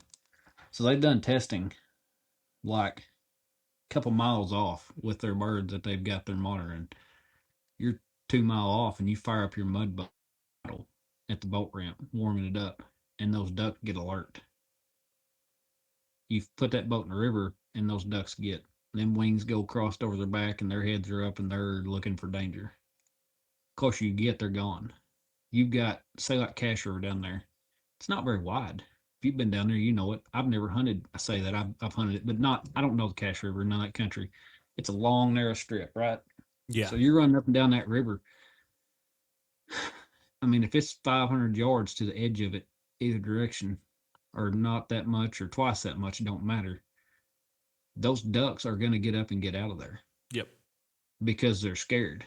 So the argument that I don't understand is people are saying, well, man, we only play our music after a hunt's done and when we're going back to the truck on the river. So you're telling me that if you couldn't kill your birds by 7:30 or 8 o'clock, or you finished your hunt at 8 o'clock, y'all done good and you killed them.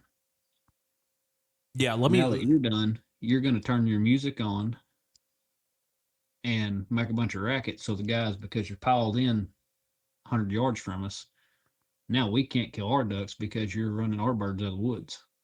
Yeah, How's that fair to anybody else? yeah. Let me How can justify you that argue that? by saying like when I said that, I basically meant like we're not good enough to kill our ducks that early, so we 90% of the time sit there until 11:30 because like if there's someone sitting around you, I mean, we have mud motors, so we know not that like we're not going to be able to move, and in a lot of cases, I've never been there where you're not got to run through people. Yeah, So like you're why? not going to. Yeah, so like you might as well go ahead and stay until everyone starts leaving the woods. I mean, even if you finished up, just sit back and watch. Like where are you going to go to? You, if you go scout, you're just going to ruin other people's hunts. If you go, I don't get that part of it. I'm a firm believer, and I'm probably people won't like it because it's the only thing people know. Man, you got Onyx. Go in there and find them holes. Figure out where they're at, what they look like. Watch your weather. You know what hole you need to be in for the wind. You know where your ducks are at. You don't have to drive your boat in there every day and check that hole and jump up birds. If the wind's right or you know there's ducks in the area, go hunt it. Yeah, Don't There's no need. I wish they would. I wouldn't care if they outlawed the scouting deal altogether. You don't if they said y'all need to be out of the WMAs by 9 a.m. I'm all about it. I don't care whose feelings it hurts. You'd start seeing ducks in there again. oh yeah, It takes like I don't remember what I read there or listened to or who even said it, but those private guys when they blow ducks out of their woods, it takes them years. When they finally blow them out and scare them enough, it takes them years to get their ducks back using those woods, that certain set of yeah. woods. We've done it up here across all the WMAs completely. There's not a raft of ducks up here that hasn't been run through because we don't have. I mean, yeah, we get migrators, whatever, ducks coming, but They're going a to lot of follow them the ducks, locals. yeah, I a lot of the mean, ducks stay together. So you take a raft of birds, and every time somebody fires up or souped up two-stroke motors, I hate them probably worse than I hate the mud motors, they're, just because they're just as loud to an extent, to be they're honest. just as loud, and most of the boys running them are a lot more arrogant, thinking they're cool because they're running them. And I'm not down those guys, but man, you don't. Itch said it best the first time I ever heard the guy talk. You're going turkey hunting. You don't pull up and slam your truck door and turn your radio on and run off through the woods hooping hollering like an idiot. You don't pull up to where you're going to deer hunt. You don't sit in your deer stand with a radio blaring. Why do we do that with ducks? And then not understand why they're not there. Yeah, I'll tell you the rule I like that Arkansas implemented. And I don't know if it like how it's doing, but the exhaust like the non-modified exhaust rule for mud motors. I mean, I have a non-modified exhaust on my mud motor, and it's funny. Like everyone's like, oh, like I've had buddies like that thing's gonna be so loud. And they're like, it's really not that loud. I was like, it's not modified. I was like, and I don't throttle it to hell trying to go across a mud flat that I could need to just float it and walk across, or I have no business being near it. Like those videos, I told Todd the other night, I do not understand the videos where these guys are up on these mud flats with these mud motors and they're trying to wiggle and get it. I'm like, why are you there? Other than the view, why are you there? Like, I don't understand how. Like, I don't like getting stuck. Period. In my boat somewhere. If you're running a mud boat or mud rig, you're probably running a bigger boat, 17, 18-foot boat, more than likely 16 at smallest. That's a big old boat. Yeah. Why in the world would you want to put that somewhere you may have to winch it back out or be hung up? I run a 17-foot, it's a friend of mine's XL F4 Viper. It's got a 60 horse Tohatsu on it. I run that boat right side by side with some of the mud rigs and idle into our holes. We don't make any disturbance. We don't tear things up. I mean, of course, you're going to tear motors up in duckwoods and boats, but these guys are in these big old boats and they're screaming these mud rigs trying to get in their hole, and they have to scream it to get back out, and then they won't hide their boat 40 yards because it's too much to get in and out of there. Why do you want to run that? Yeah. What's the point? Why couldn't you get out and walk? I, I, I mean, I, I mean, I think we walked There's only one spot we hunted last year we couldn't walk into. And by the way, I could really care less if I ever go back to that spot because I did not know you guys had them jumping freaking carp. And that morning went to shit real quick in a handbasket. Funny story for that one. My brother-in-law he runs my old Excel F4 with a mud buddy on it, and then I got a gator tail. He ran his out of gas, so that was one morning that it was a shit show and a half, and like those stupid carp scared the living dog shit out of me when one come in our boat, and I was about to jump out the back of the boat because I'm like, what the hell's in our boat with us? And I was like, and that was just we were there in December. There wasn't a lot of people around, and we're just trying to stay. We were trying to just stay away from people. We were trying to find a way to get away from people. And that spot we hunted, like it was deep water, and we knew it was deep water going in, and we're like, okay, it's going to be deep water, so we're going to have to like basically kind of figure this out. But I mean, we even up here, we try to hide our boats, at least 60 yards from us, if not more, if we can. And we don't have much options. Like you might have to walk it all the way back out to the river, and then walk back in. Kind of what we preach: hide in boats, get quiet. You mentioned earlier, how cool is it to pull up and everybody wants to come to Northeast Arkansas. Everybody wants to come to Arkansas in general to see ducks. How cool is it? Because you probably can't do it where you're at. It's like you said, if y'all go and kill a handful of ducks, y'all's tickled to death where you're hunting and where you're going because you don't have them. You can come to where we're at if you'll keep the woods somewhat quiet. Man, you're just interacting with birds, and you're hundreds of mallards that people say, well, them ducks ain't there. They're there, but they're getting up and getting the heck out of there. Or they're flying over trying to figure out where they're going to hide for the day and realize that there's somebody every 80 yards. You get quiet, splash a little water, and you don't have to have like crazy stuff. No. You can kill your ducks just most days, or you can at least land a group of mallards. And videos we're putting on there of the mallards landing, I'd be willing to bet that half the people who's griping about that, very few of them on a regular basis get to see that. Oh yeah, I would put money. I'd put money on that. Like I mean, and the ones who do are quiet. They're the ones in the back. Like a lot of guys have talked about, the squeakiest wheel gets greased, and you guys are gonna have to get louder than all those other guys that are wanting to complain because you're trying to do something good. You're actually trying to be the solution. Where you've got a bunch of guys who they don't want to be the solution, nor do they want to be they want to be more. They want to sit back and complain. And like you said, I ran into guys last year, and a lot of the out of state guys are super nice. Here's the thing: a lot of local guys have always been nice to me, but you will run into a few. And there's a certain ramp that is full of locals in Arkansas, but they do not. Man, the first comment out of that guy's mouth was a smart ass remark towards me, and and in my boat, and I was like, okay, whatever. And he's running a custom built Reaper with a decked out, I think it was like a 50 or 60 on it, and he's bragging about his engine and whatnot. And we had found birds, and he asked if we had found any birds, and us being smart enough to say no, because I'm like, he already knows we found birds. I mean, he's not dumb. Next morning, he was right where we wanted to be. We didn't get. Looking back now, there's a lot of things we could have did to shortstop him, get around him, and get in front of him. We literally went probably a mile and a half, 2 miles away from him at 4:30 in the morning. We didn't even bother trying to get close to him. We were like, let's go to plan B, get away from everyone. If more people would do that, I joke about it, and it's not a joke. Used to, when you shine your light, if you get there first, you've got it. We don't race. I'm not racing with anybody. It's stupid.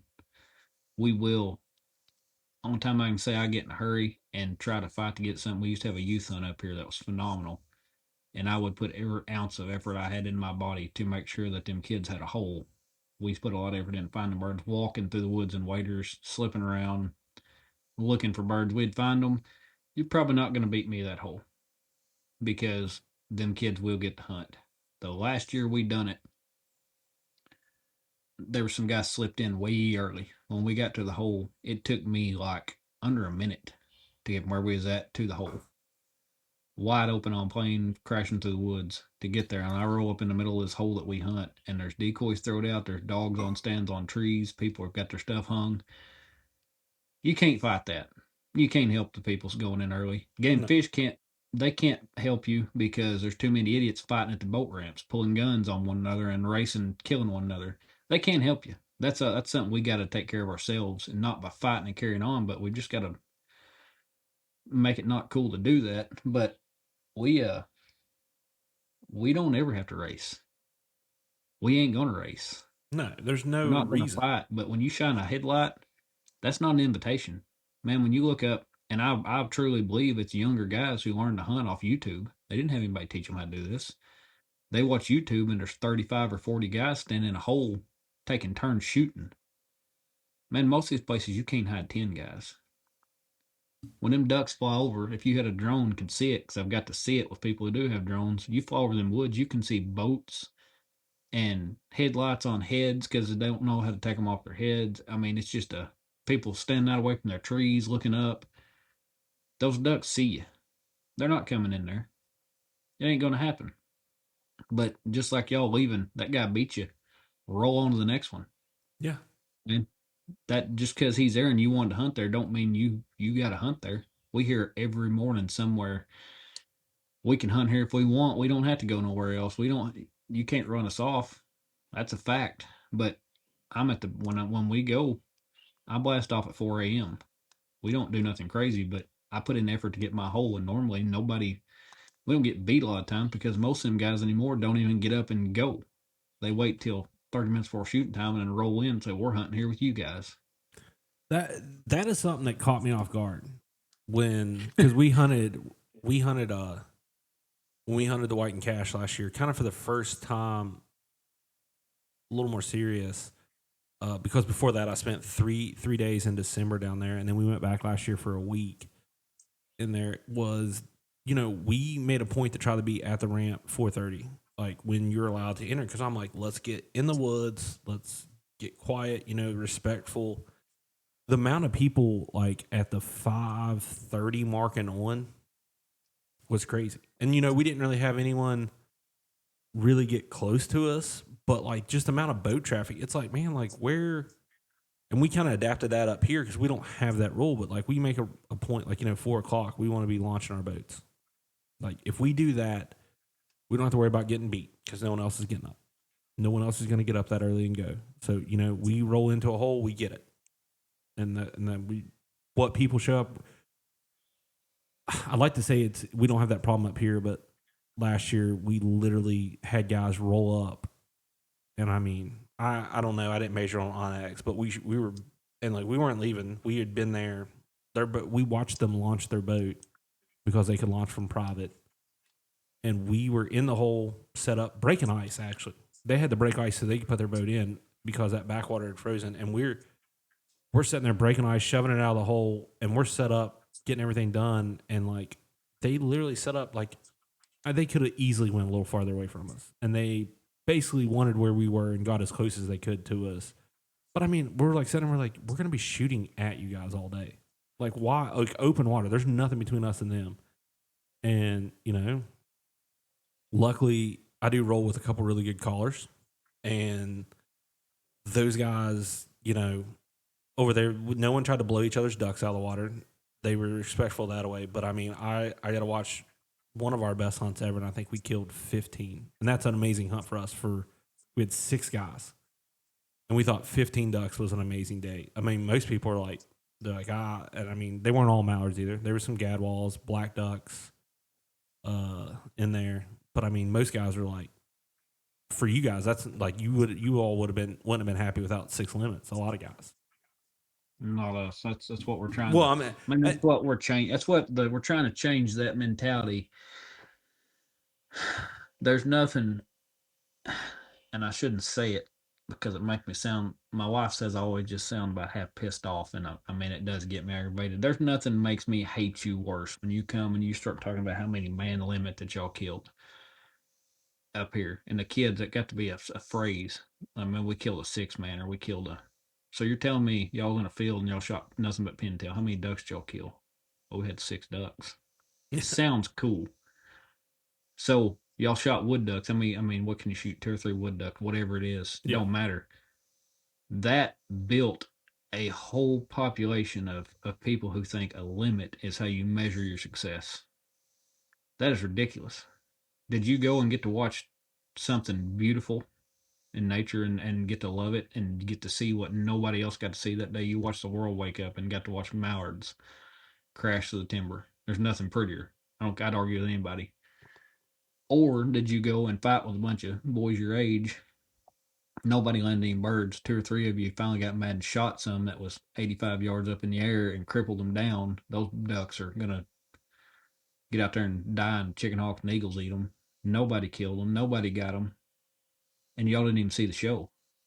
Yeah. Y'all think the show is not you, but I mean, them boys, they think the show. I had a guy literally on a page on a Facebook deal tell me that because I mean this draw deal everybody's talking about, we done that. Public hunters done they caused that because the fist fights, people getting put in the hospitals, the boat races, the horse races, people standing pulling guns on one another, people stupidity, and they've done it. They brought some of this stuff to a draw. Well, there's a couple places that's already been a draw. There's older guys that are getting back in duck hunting. There's people taking their kids because they can go to these places and they're safe. They're not worried about getting shot or run over by some idiot in a souped up 2-stroke that thinks they're in NASCAR race. This guy got on there and argued, and his argument was in the same sentence. He told me that he didn't duck hunt anymore because he didn't want to participate in the nonsense, the fights, but his boys should get, if they want a boat race and fist fight, they should get to be part of that because that's what Arkansas duck hunting's about. But And he said that on a public Facebook page. How stupid! And I don't even know. I could look it up, and I hope he hears it. He's an idiot. You're encouraging what is killing what we've got. The government, it's public ground. It's government ran ground. Man, we've got to work with them regardless. You like it or not. People saying let's shut the game and fish down. Then we don't have any game and fish ground. They're not going to give it back to the random people. I mean, there's not going to be a king that runs it all. no. It's nonsense. Everybody's got to act right. Yeah. And it's just that simple. Yeah. I mean, if you, I don't, I've said this and I made some people mad up here because we changed, we got some adjustments to our duck hunting dates, and I was in a meeting, and me and my one buddy who podcast one time, we were talking about how we'd love to see our seasons kind of open and close because we have an October season, a November season, then we start late December. Instead of opening up October 1st, why don't we open up on the Saturday and then run like whatever it is, 9 days, and then run another 9 days in November and give the working man the weekends to hunt. Give him 2 weekends to hunt rather than opening it on the 1st and it's a Tuesday.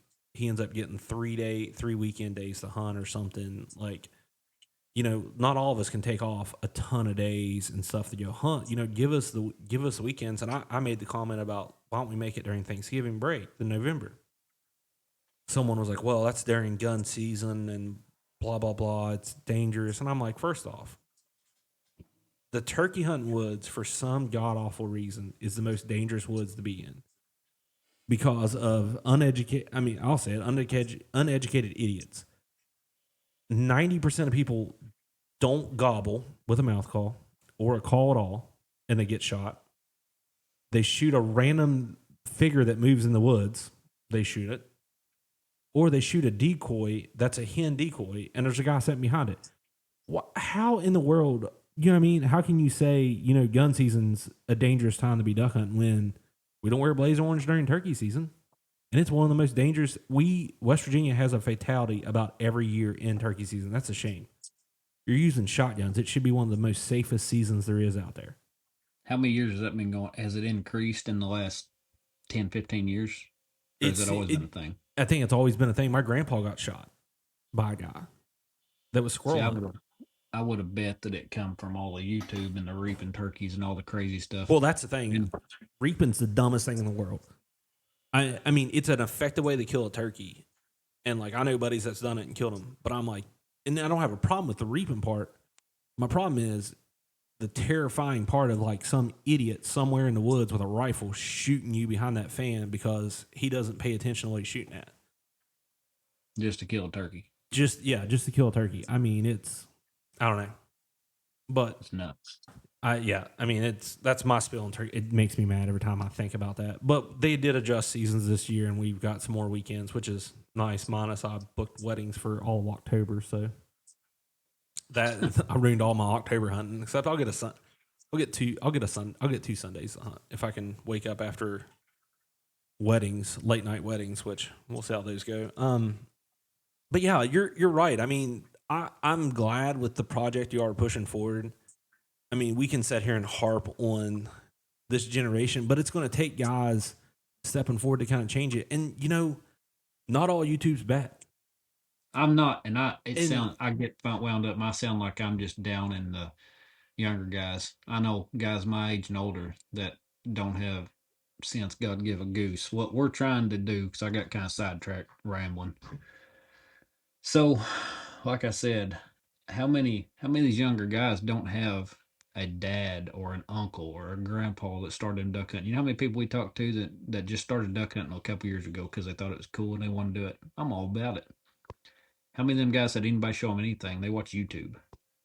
All they see or they watch social media. If you open your phone right now and Google duck hunting, one of the first things you're going to come up with is Arkansas boat races and stuff like that. Right out of the gate, it's taught that that's cool. That's how you duck hunt. Man, you've got to have a huge souped up motor, boat, mud rigs. You've got to have Dave Smith decoys and heydays and all this. And I mean, all these companies are great, but you don't have to have all that. I was taught that when I was a kid, rich people duck hunt. I'm poor as anybody in the country, and all my friends are poor, dirt poor, and don't have much. We all hunt, and we're all successful. Our success is measured on, did you have a good day? Yeah. Did you work some birds? You bet. Did we shoot? There's a lot of times I won't load my gun. If there's a group of us, it's very rare that I mean, if nobody's killing them, I'll start shooting. I would 10 times rather work ducks and watch you shoot them. I enjoy that. We can go out there without a limit. I don't care if they come in tomorrow and said, boys, we're going to shut it down at 9 o'clock from here on out. Y'all's got to be out of the woods. You're allowed 3 ducks, whatever. I don't care. We're still going to go because we enjoy the duck hunting. We're not there to hunt all day and I get it on y'all's point coming from however many hours away. Y'all's got to hunt. Y'all want to enjoy it. You go to private ground, most of those big clubs, they'll set a time. If they say 9 o'clock, we're leaving. It don't matter if you've shot 2 or 200. We're out. We're going to slip out and let the ducks have it. They keep ducks on their ground. I keep going back to that, but the private ground is why aren't we treating our public ground like private ground? Yeah. Why would you not? I mean, it's dumb not to. But anyway, I squirrel around here. We're trying to educate. If we do nothing else, if we get 5% of the young people to pay attention and see that, man, you can land them ducks every day? Absolutely. Do we always land groups of 40? No. It may be a pack of 3. It may be singles. Start working in birds and letting them come in. Don't shoot the first group. Don't just lose your mind because you got birds started in the hole. Now, there's times when it gets tough. We had some friends up here last year, and I was calling the shot pretty quick. But I know that them birds are going to dip in and fiddle fart around a little bit, and when next thing you know, they're gone. If we're going to kill some, we're going to have to kill them. There's a difference in that and getting them circling treetop high 30 times and finally getting mad and shooting into them. Yeah. That's not what we're trying to educate, and we've got some guys, and I'm not a good duck hunter. Itch will tell you he's not a good duck hunter. Bryce is pretty handy, but he's the same as all the rest of us. All these boys that are trying to help. Why are we not trying to educate young people instead of just cussing them and telling them how stupid they are? Now, when you're a 30-year-old man trying to tell me how we're dumb for picking up trash and we're not making a difference, I'm going to tell you what I think about you. Yeah. And I don't have feelings to hurt, so you're probably not going to affect me much. But we want to show it don't have to be that bad. It don't have to be like y'all are seeing on YouTube. The guys who are posting these videos and content on YouTube weekly during duck season, let them post it. If they go against what we're doing, so be it.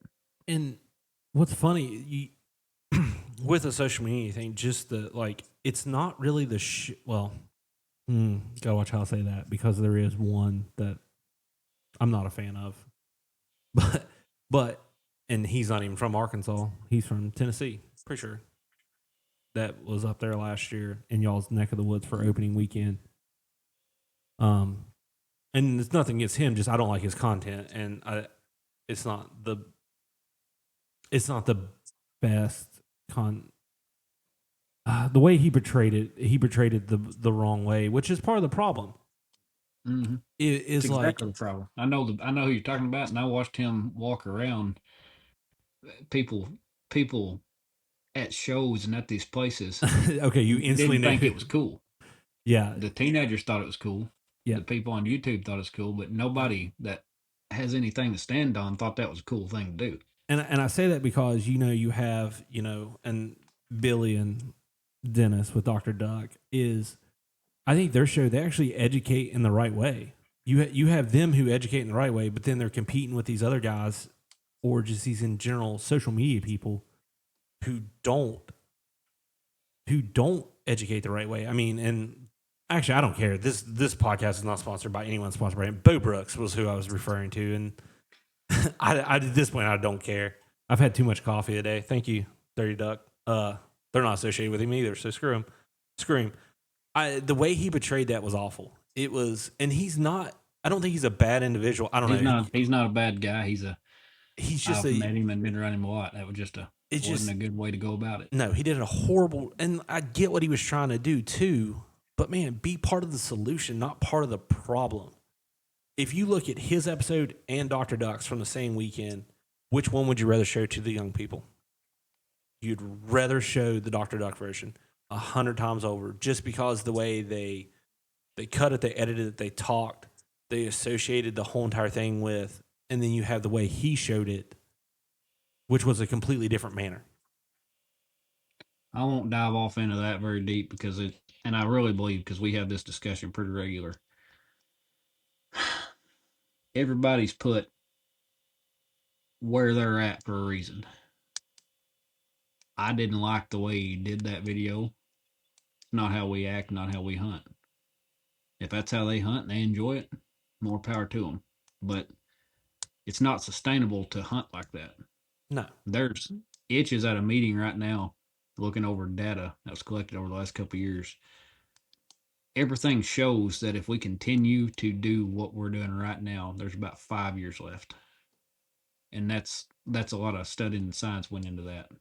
I'm not smart enough to argue because there'll be somebody get on here and try to want to know the facts. I can get you the information, but regardless, man, these guys, I think the world of all of them. I don't know any of them.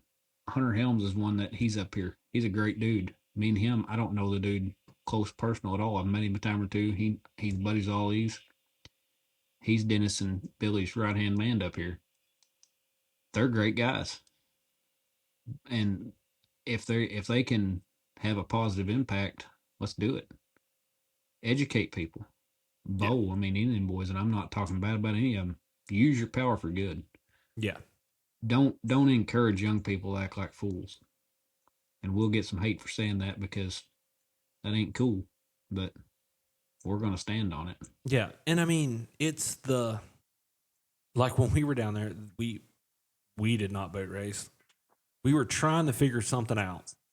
And in the area we was in, and we were confused because we were sitting in this spot, and I'm like, I'm confused. Like I'm looking at my watch. I'm like, isn't everyone supposed to be right here? We're trying to figure out why is no one beside of us? And we're like, there are X trucks in the parking lot. They should be X boats sitting here. There's not X boats sitting here. So we finally figured out we could move farther up, and we just sat back out of the way. We were like, well, okay, that's where all the boats are sitting, okay, and stuff. So we kind of figured that out. We kind of split ways and stuff and kind of got set in two different spots. But we were able to Google and see what happened that morning. We weren't even able to Google. It just popped up on our social medias unnecessarily. We didn't post it. Now we have videos of it, what happened, but we didn't post it because that's, you know what I mean? If you post it, you encourage it. That's kind of where we're at, man. We're gonna try to glorify the people who are acting right and doing good, and we're not gonna shame anybody. I mean, And there's that's so not our many place to groups do. that are Maybe if trying. nothing else, if you're doing something crazy and you see what we're doing and what some of the people that's involved with this is doing, I've seen some pretty big name guys flip flop completely on their whole stance on this deal. They started out and we're idiots and y'all are stupid for doing this because all y'all's doing is bringing more attention. My whole deal is if we can, man, if we can somehow just change the way of thinking of everything got to be negative, hateful, everybody fighting, just like that deal with him in there. I didn't watch the whole video. I know. I mean, they was racing, acting like fools, and they killed their ducks. I'm happy for them. If it's what makes them happy, get after it. But when it's all said and done, that ain't gonna last. So what are you gonna do? What are you gonna do in 10 years or when you have kids? What have they got? I don't have any kids. We deal with a lot of kids, and I love to put kids in the woods, but something's got to be done to curb the downfall that's coming. And that sounds doom and gloom, but it is what it is. If we don't start now, it ain't never gonna start. We've dealt with some guys who's been fighting some of this stuff at game and fish years. They've not done any good. They've done all the research, all the work. They've done zero. They've accomplished very few things because they've just fought. I think, You, and I'm not talking bad about them. We're not fighting. We're trying to. Hey boys, y'all need help. We'll help you. yeah. What I mean, y'all got permits y'all can't fulfill and or jobs projects y'all can't get done. We're a nonprofit now. I mean, we're a legit deal. We'll figure out how to get the permits and help you. Yeah, and that's what's needed. And I think Arkansas Game and Fish is has started that with some of the stuff they're trying, but they get so much pushback and everyone jumps mad and negative so quick that about anything they do. And coming from our state, like we went to two mallards. If you guys went to two mallards, people would lose their ever loving mad. We're back to They four. would lose their minds, but I don't think it'd be a problem because it would get one, and this is bad because it would eliminate lots of hunters who are only going to get big pictures of piles of ducks. Yeah. They're also a big portion of those guys are young guys who are. I mean, we hear the stories. I know some of the boys right here local that do it, and if I get a chance, I shame them every chance I get. They're literally going and shooting 2 or 3 birds a day and hiding them, putting them in coolers, and then going and taking pictures with a pile after they finally get a pile of ducks just to have a picture with a pile of ducks. Man, that's terrible. If that's how you want to live, we can't stop you. But you don't need to be doing it, and we want to try to encourage people to just be content with, man, if you didn't shoot a bird this morning but you lit a group and got to watch it and see it and they swam off to the woods, you didn't fire a shot, you still won. You still seen what you're here to see. You drive from Virginia all the way here to see mallards in the timber. Yeah. You drive that far, people drive from all over the United States, flying from all over the world to see mallards in the timber. But then when they get here, they can't accept that the reason that y'all don't have birds like this where you're at is because you act like you're crazy, or you just maybe not have them, but you don't even let them get in the timber and watch the show. So you came all this way to see the show, and then you blew them out before you got to see it. What was Yeah. the point of coming? You ain't got your pile now, Yeah. or maybe you did shoot into a big group and kill you some, but man, it's about the hunting. It's not about the killing. It's about the going and been there. It's like I think Todd said it best. You know, some of the best mornings is just getting to sit in the woods and enjoy it. I got to hunt with. I've been to Arkansas 3 times, total of um let me think. That's 4, 3, 4, 3, and 4. So whatever that is, that's 8, 9, 10, 11, 12, 12 hunts, I think, in Arkansas. And I've had a blast. And we've killed, this number's going to shock people. I mean, we haven't killed that many. I mean, we've killed 2. We killed 2 last year. We killed, in 4 hunts, we killed 2 birds. I mean, it is what it is. That's just how it was. No, we killed 3. We killed a wood duck. Late morning, one morning. And then we killed 2 my first year there, and we killed 2 the other year. So 7 birds in 12 hunts. And you drove all that way, but you're happy to get to see it. Yeah. I mean, almost one of our best mornings was 11 o'clock, everyone leaving. You know, we just sat and hung out, you know, letting everybody leave and stuff. And probably if we wouldn't have been sitting all in a group in a circle, when we had a group of 15 start working and work in, if someone had been near a gun, I mean, they basically come all the way down 10 feet off the water. And at that point, you know, they're going to see us sitting there. And I mean, they boogered out, but I mean, we didn't fire a shot at those birds. They literally dipped in, pretty much was there, taught us a little bit about how we needed to set up better. I mean, they educated us. I mean, I don't even think they really flared. They kind of just dipped in and then kind of dipped back out. They were just where the decoys were versus where they wanted to sit down was 2 different spots. And I think that's what caused them to pick back up and leave. And that kind of educated us on, like, you know, we should have sat there. But I mean, we had one morning.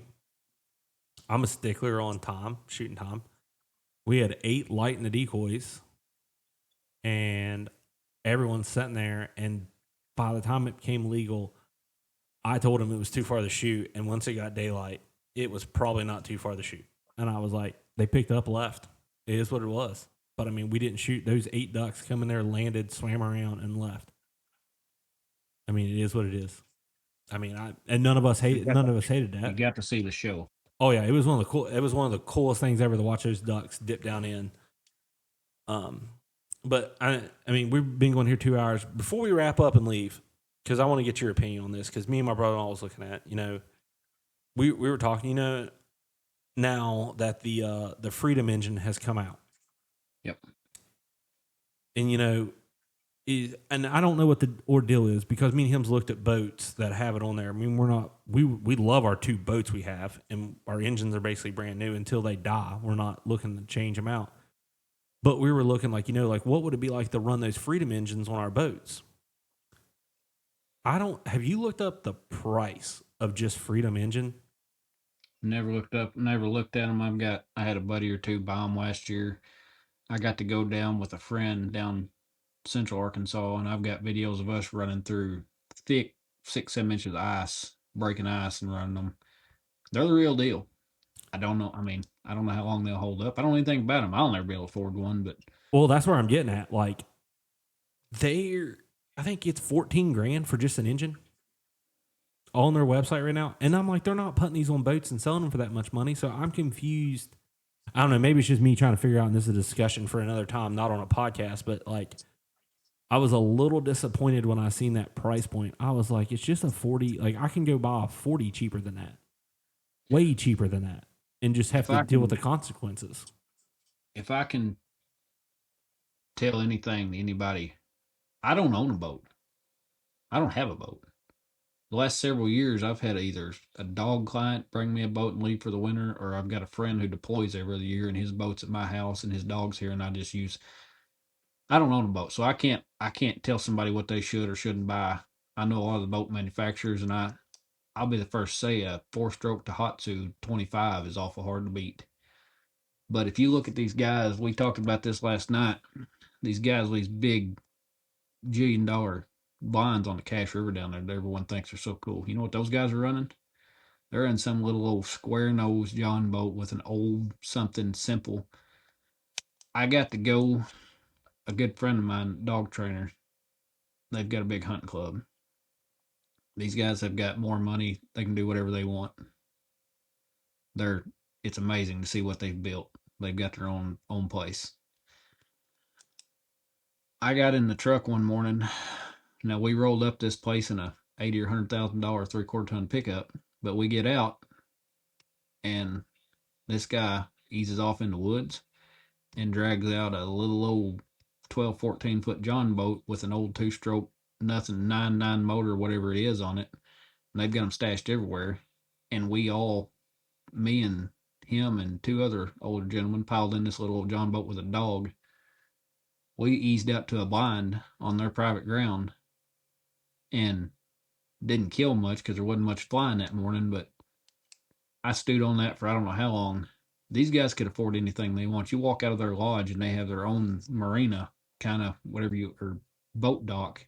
They can crawl in any kind of boat they want and take off across their private ground from out of the back of their lodge, or you can drive to the other properties. These guys, all of these guys that have money and are killing ducks, are not running big souped up rigs. They're not running stuff that's a lot of disturbance. They're not running a boat that cost them 60,000. And I'm not knocking it because if I could afford it, I'd have one. I'd have three in my yard just to play with if I wanted to. I mean, I'm not downing anybody for their choices or whatever they've got or whatever they want to do. If you want to run a mud rig with pipes that blow your eardrums out of your butt, I don't care. But you're going to suffer the consequences eventually. Yeah. Because you're the proof's in the pudding there. I mean, it's causing problems, and it's not just that people are sick of listening to it. It's the fact that you're literally running the birds out of the woods. Yeah. By doing it. We had a boy here from Texas last weekend come and helped, and he was running a big Pro Drive, big nice modified motor, and it's awesome. But he had never been up here, and we kind of joked back and forth, and he didn't understand. He said, "Well, I hunt timber." So, no, you don't have timber. You might have some trees, but we hunt timber. Yeah. So we're driving up Black River looking at this stuff, and he's like, well, "Where's these holes at?" You can't get to them. There's no water in the woods right now. It's dry. But we were trying to explain to him when we got on the river and was showing him. I was like, "Well, right there's where I put in the woods. That's where I take off through the woods." And he's like, "Man, I couldn't get this boat through there." Well, you've got a big, nice boat, and it's awesome, just like y'all. It worked where y'all are at. It's what you need. Yeah. You don't need that up here. If you could get everybody to run on Black River, you need at the most a 25 and a 14, 15-foot boat. Do anything you want to do and get you anywhere you want to go. And I'll argue that until I fall over dead. I don't care. I don't really get upset about too much other than people being crazy. But nowadays you can't run them little boats. I run a little War Eagle, a 15, 14, 50, whatever it was, a little small War Eagle with a 20 horse 4-stroke Yamaha on it for several years there. That was my preference. But it's dangerous as heck when you're going up the river now and there's 18, 20-foot boats coming through there making wakes. Looks like a Mississippi River. Yeah. Now we can't run that stuff, and that's something's got to change. And I'm not saying ban them. I'm not saying because I'll get in one hunt with whoever goes. I don't care. But if we go, you're going to act right. You're not going to run that thing in there, and you're not at 8 in the morning. You're not going to be in there running looking for ducks if you're going to be with us. But it's just there's a weird atmosphere that's come up in the last few years, and they'll try to tell you that there's not an influx in hunters up here. There's nothing happening. The ducks are still here. I'd be interested to look at their data and see what year that was all pulled from.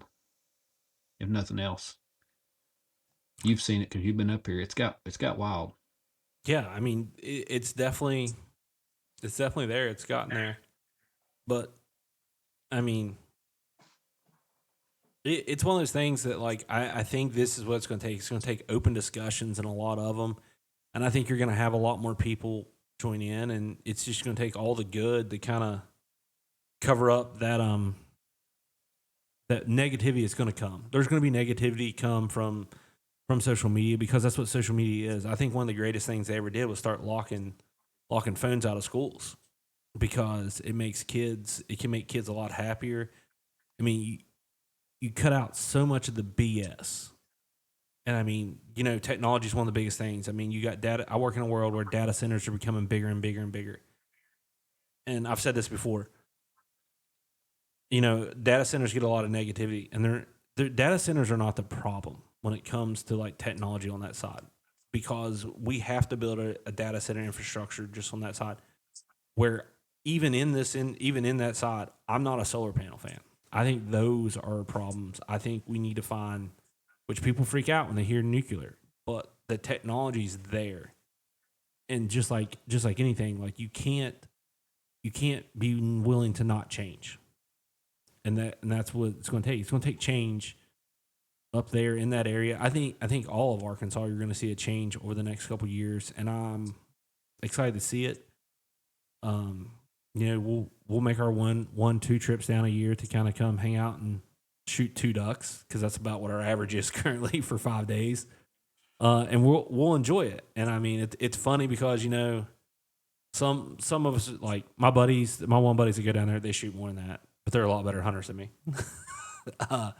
My group, we're not bad hunters. It's just we're newer to that, and it's a different type of hunting. We'll get it figured out slowly, but we want to try. Like to me, I push all of us. Like we got to do it in a respectful way. I'm not going to go down there and I don't want to go down there and get in an argument and get in this big BS thing and just cause problems because it just ruins your day. First off, I don't know how a person could get in an argument then have a good day. I mean, have you ever gotten an argument with your wife and then had a good rest of your day? No, you haven't. So, I mean, and I've got to go to work and I get in an argument with her and I don't have a good rest of my day. So, why would I want to get in an argument when I'm doing something I enjoy, like hunting? It's just not there. Why would you want to make something you enjoy so much miserable? Amen. Amen. Don't There. make a lot of sense. There ain't no, and I mean, I can go on for hours about it, but man, it comes down to just being better people. Try to be better today than you was yesterday. Yep. Try it. It ain't that hard. It. Amen, man. As we hop off here, we got to promote your stuff because I mean, even though you're swamped already on work and duck season's approaching, people still need to see about buying some duck totes from you and stuff. I mean, I freaking love it, man. It's one of those things. It's one of those. It's one of those. It's one of those things that like you need to have something high quality like this. I mean, whether you're buying a belt, dog collar, dog leash, or anything from you, man. As we hop off here, dude, let everybody know where your social media is, where they can find you, and I think the public timber. I'll pull that page. I'm gonna find that page. Public Timber Project, and I'll be extremely clear on it. If anybody has any trouble with what we're doing or what we're saying, man, we're not hard to find. We're not here to argue with people. We've kind of took our stand on this deal, and there's some highly educated people that are. I'm not the one to talk to when it comes to that kind of stuff, the facts and the data. For whatever reason, people want to hear me talk. I had a guy tell me yesterday or the day before that they love to hear it because they don't know what the heck I'm saying. But man, we're not hard to find. Get a hold of us if you wanna learn about it, or you want to argue with us about it, or you want to tell us we're idiots, or you want to do whatever. Talk to us, man. Don't get on social media or don't get on this deal and comment and say stupid stuff if you can't step up and visit with us. I'm at dang near every big waterfowl expo, everything there is, and I'm standing right out front and center. And we very rarely have anything but positive feedback. We try to act right and treat people right, and it works. You got a problem with it? Come talk to us. If you're in the woods and you think we're doing something wrong, come talk to us. Man, there ain't no point screaming and hollering and cussing and acting like fools. That's the problem. We can fix it. Everybody can do their part and fix it, and it don't take everybody doing a lot. If you want to be part of this public timber deal, you don't have to sign up. You don't have to. I mean, we'll announce some cleanups and days. Y'all can do it where you're at. Yeah. It don't matter where you're at. You don't. If you're doing it because you want attention and you want people to think that's something we're running into with some of the bigger influencers and stuff. They're on board, but it kind of needs to be shined, and they're great people doing good things. Man, if you have to show people you're doing good things to make yourself look good, you might need to reevaluate some things because you're doing it for the wrong reasons. I'm proud it's getting done regardless, but just act right, man. Don't leave a mess. Don't be silly. Yeah, I mean, and that's the goal. And I mean you said it simple there, and we've said it multiple times, talked about it different ways, and I'm glad you did this conversation. And I'll tell you the same thing I've told Todd. If you ever want to come up here and shoot a black duck, dude, you got my phone number now. Hit me up. If you ever need some type of help with something edited together or put together, same thing I tell Austin out of Louisiana, dude, just hit me up. I'll help you out any way I can. Because I wish we were closer. If we were closer, me and my brother-in-law would probably run down and help you guys. I mean, You can help us. You're helping us right now. Like I say, if you want to help, encourage people to just get out. And the trash deal seems silly. It's not. Man, it's awful nice to pull up to a public place and there's no garbage piled up and coons crapping on the picnic tables because they're eating trash out of the dumpster because they're off the ground where somebody threw their mess down and left it.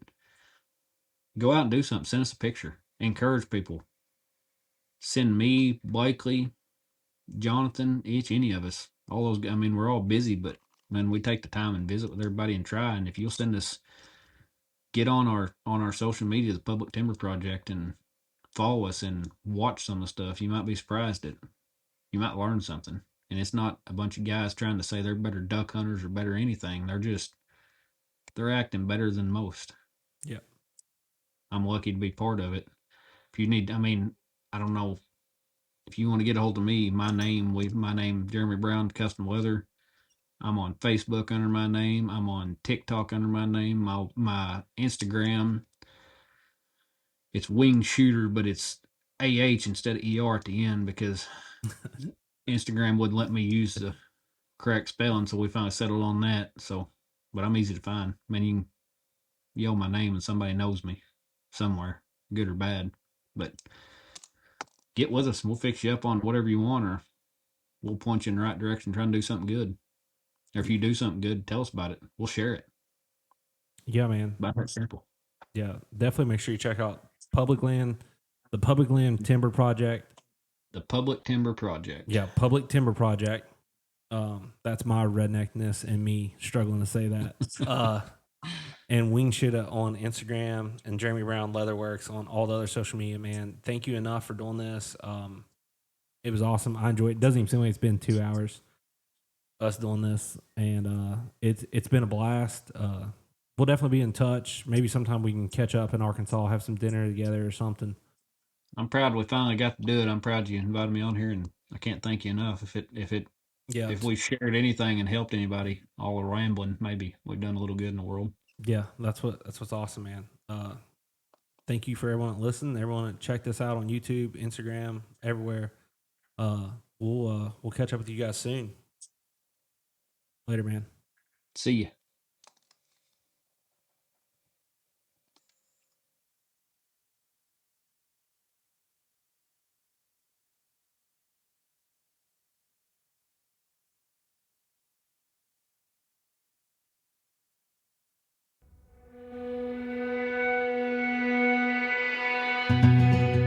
Life Between the Volleys is brought to you by Rixie Outdoors, the number one dog stand on the market. Hunt proof, log your hunts. Dirty Duck Coffee. If your coffee's not the duck, it must suck. Rockin' leather boots, built for work and play. Free Cool Outdoors, protect your dog. Bluebird Waterfowl, changing the game of motion decoys. Winter Productions, let us tell your story.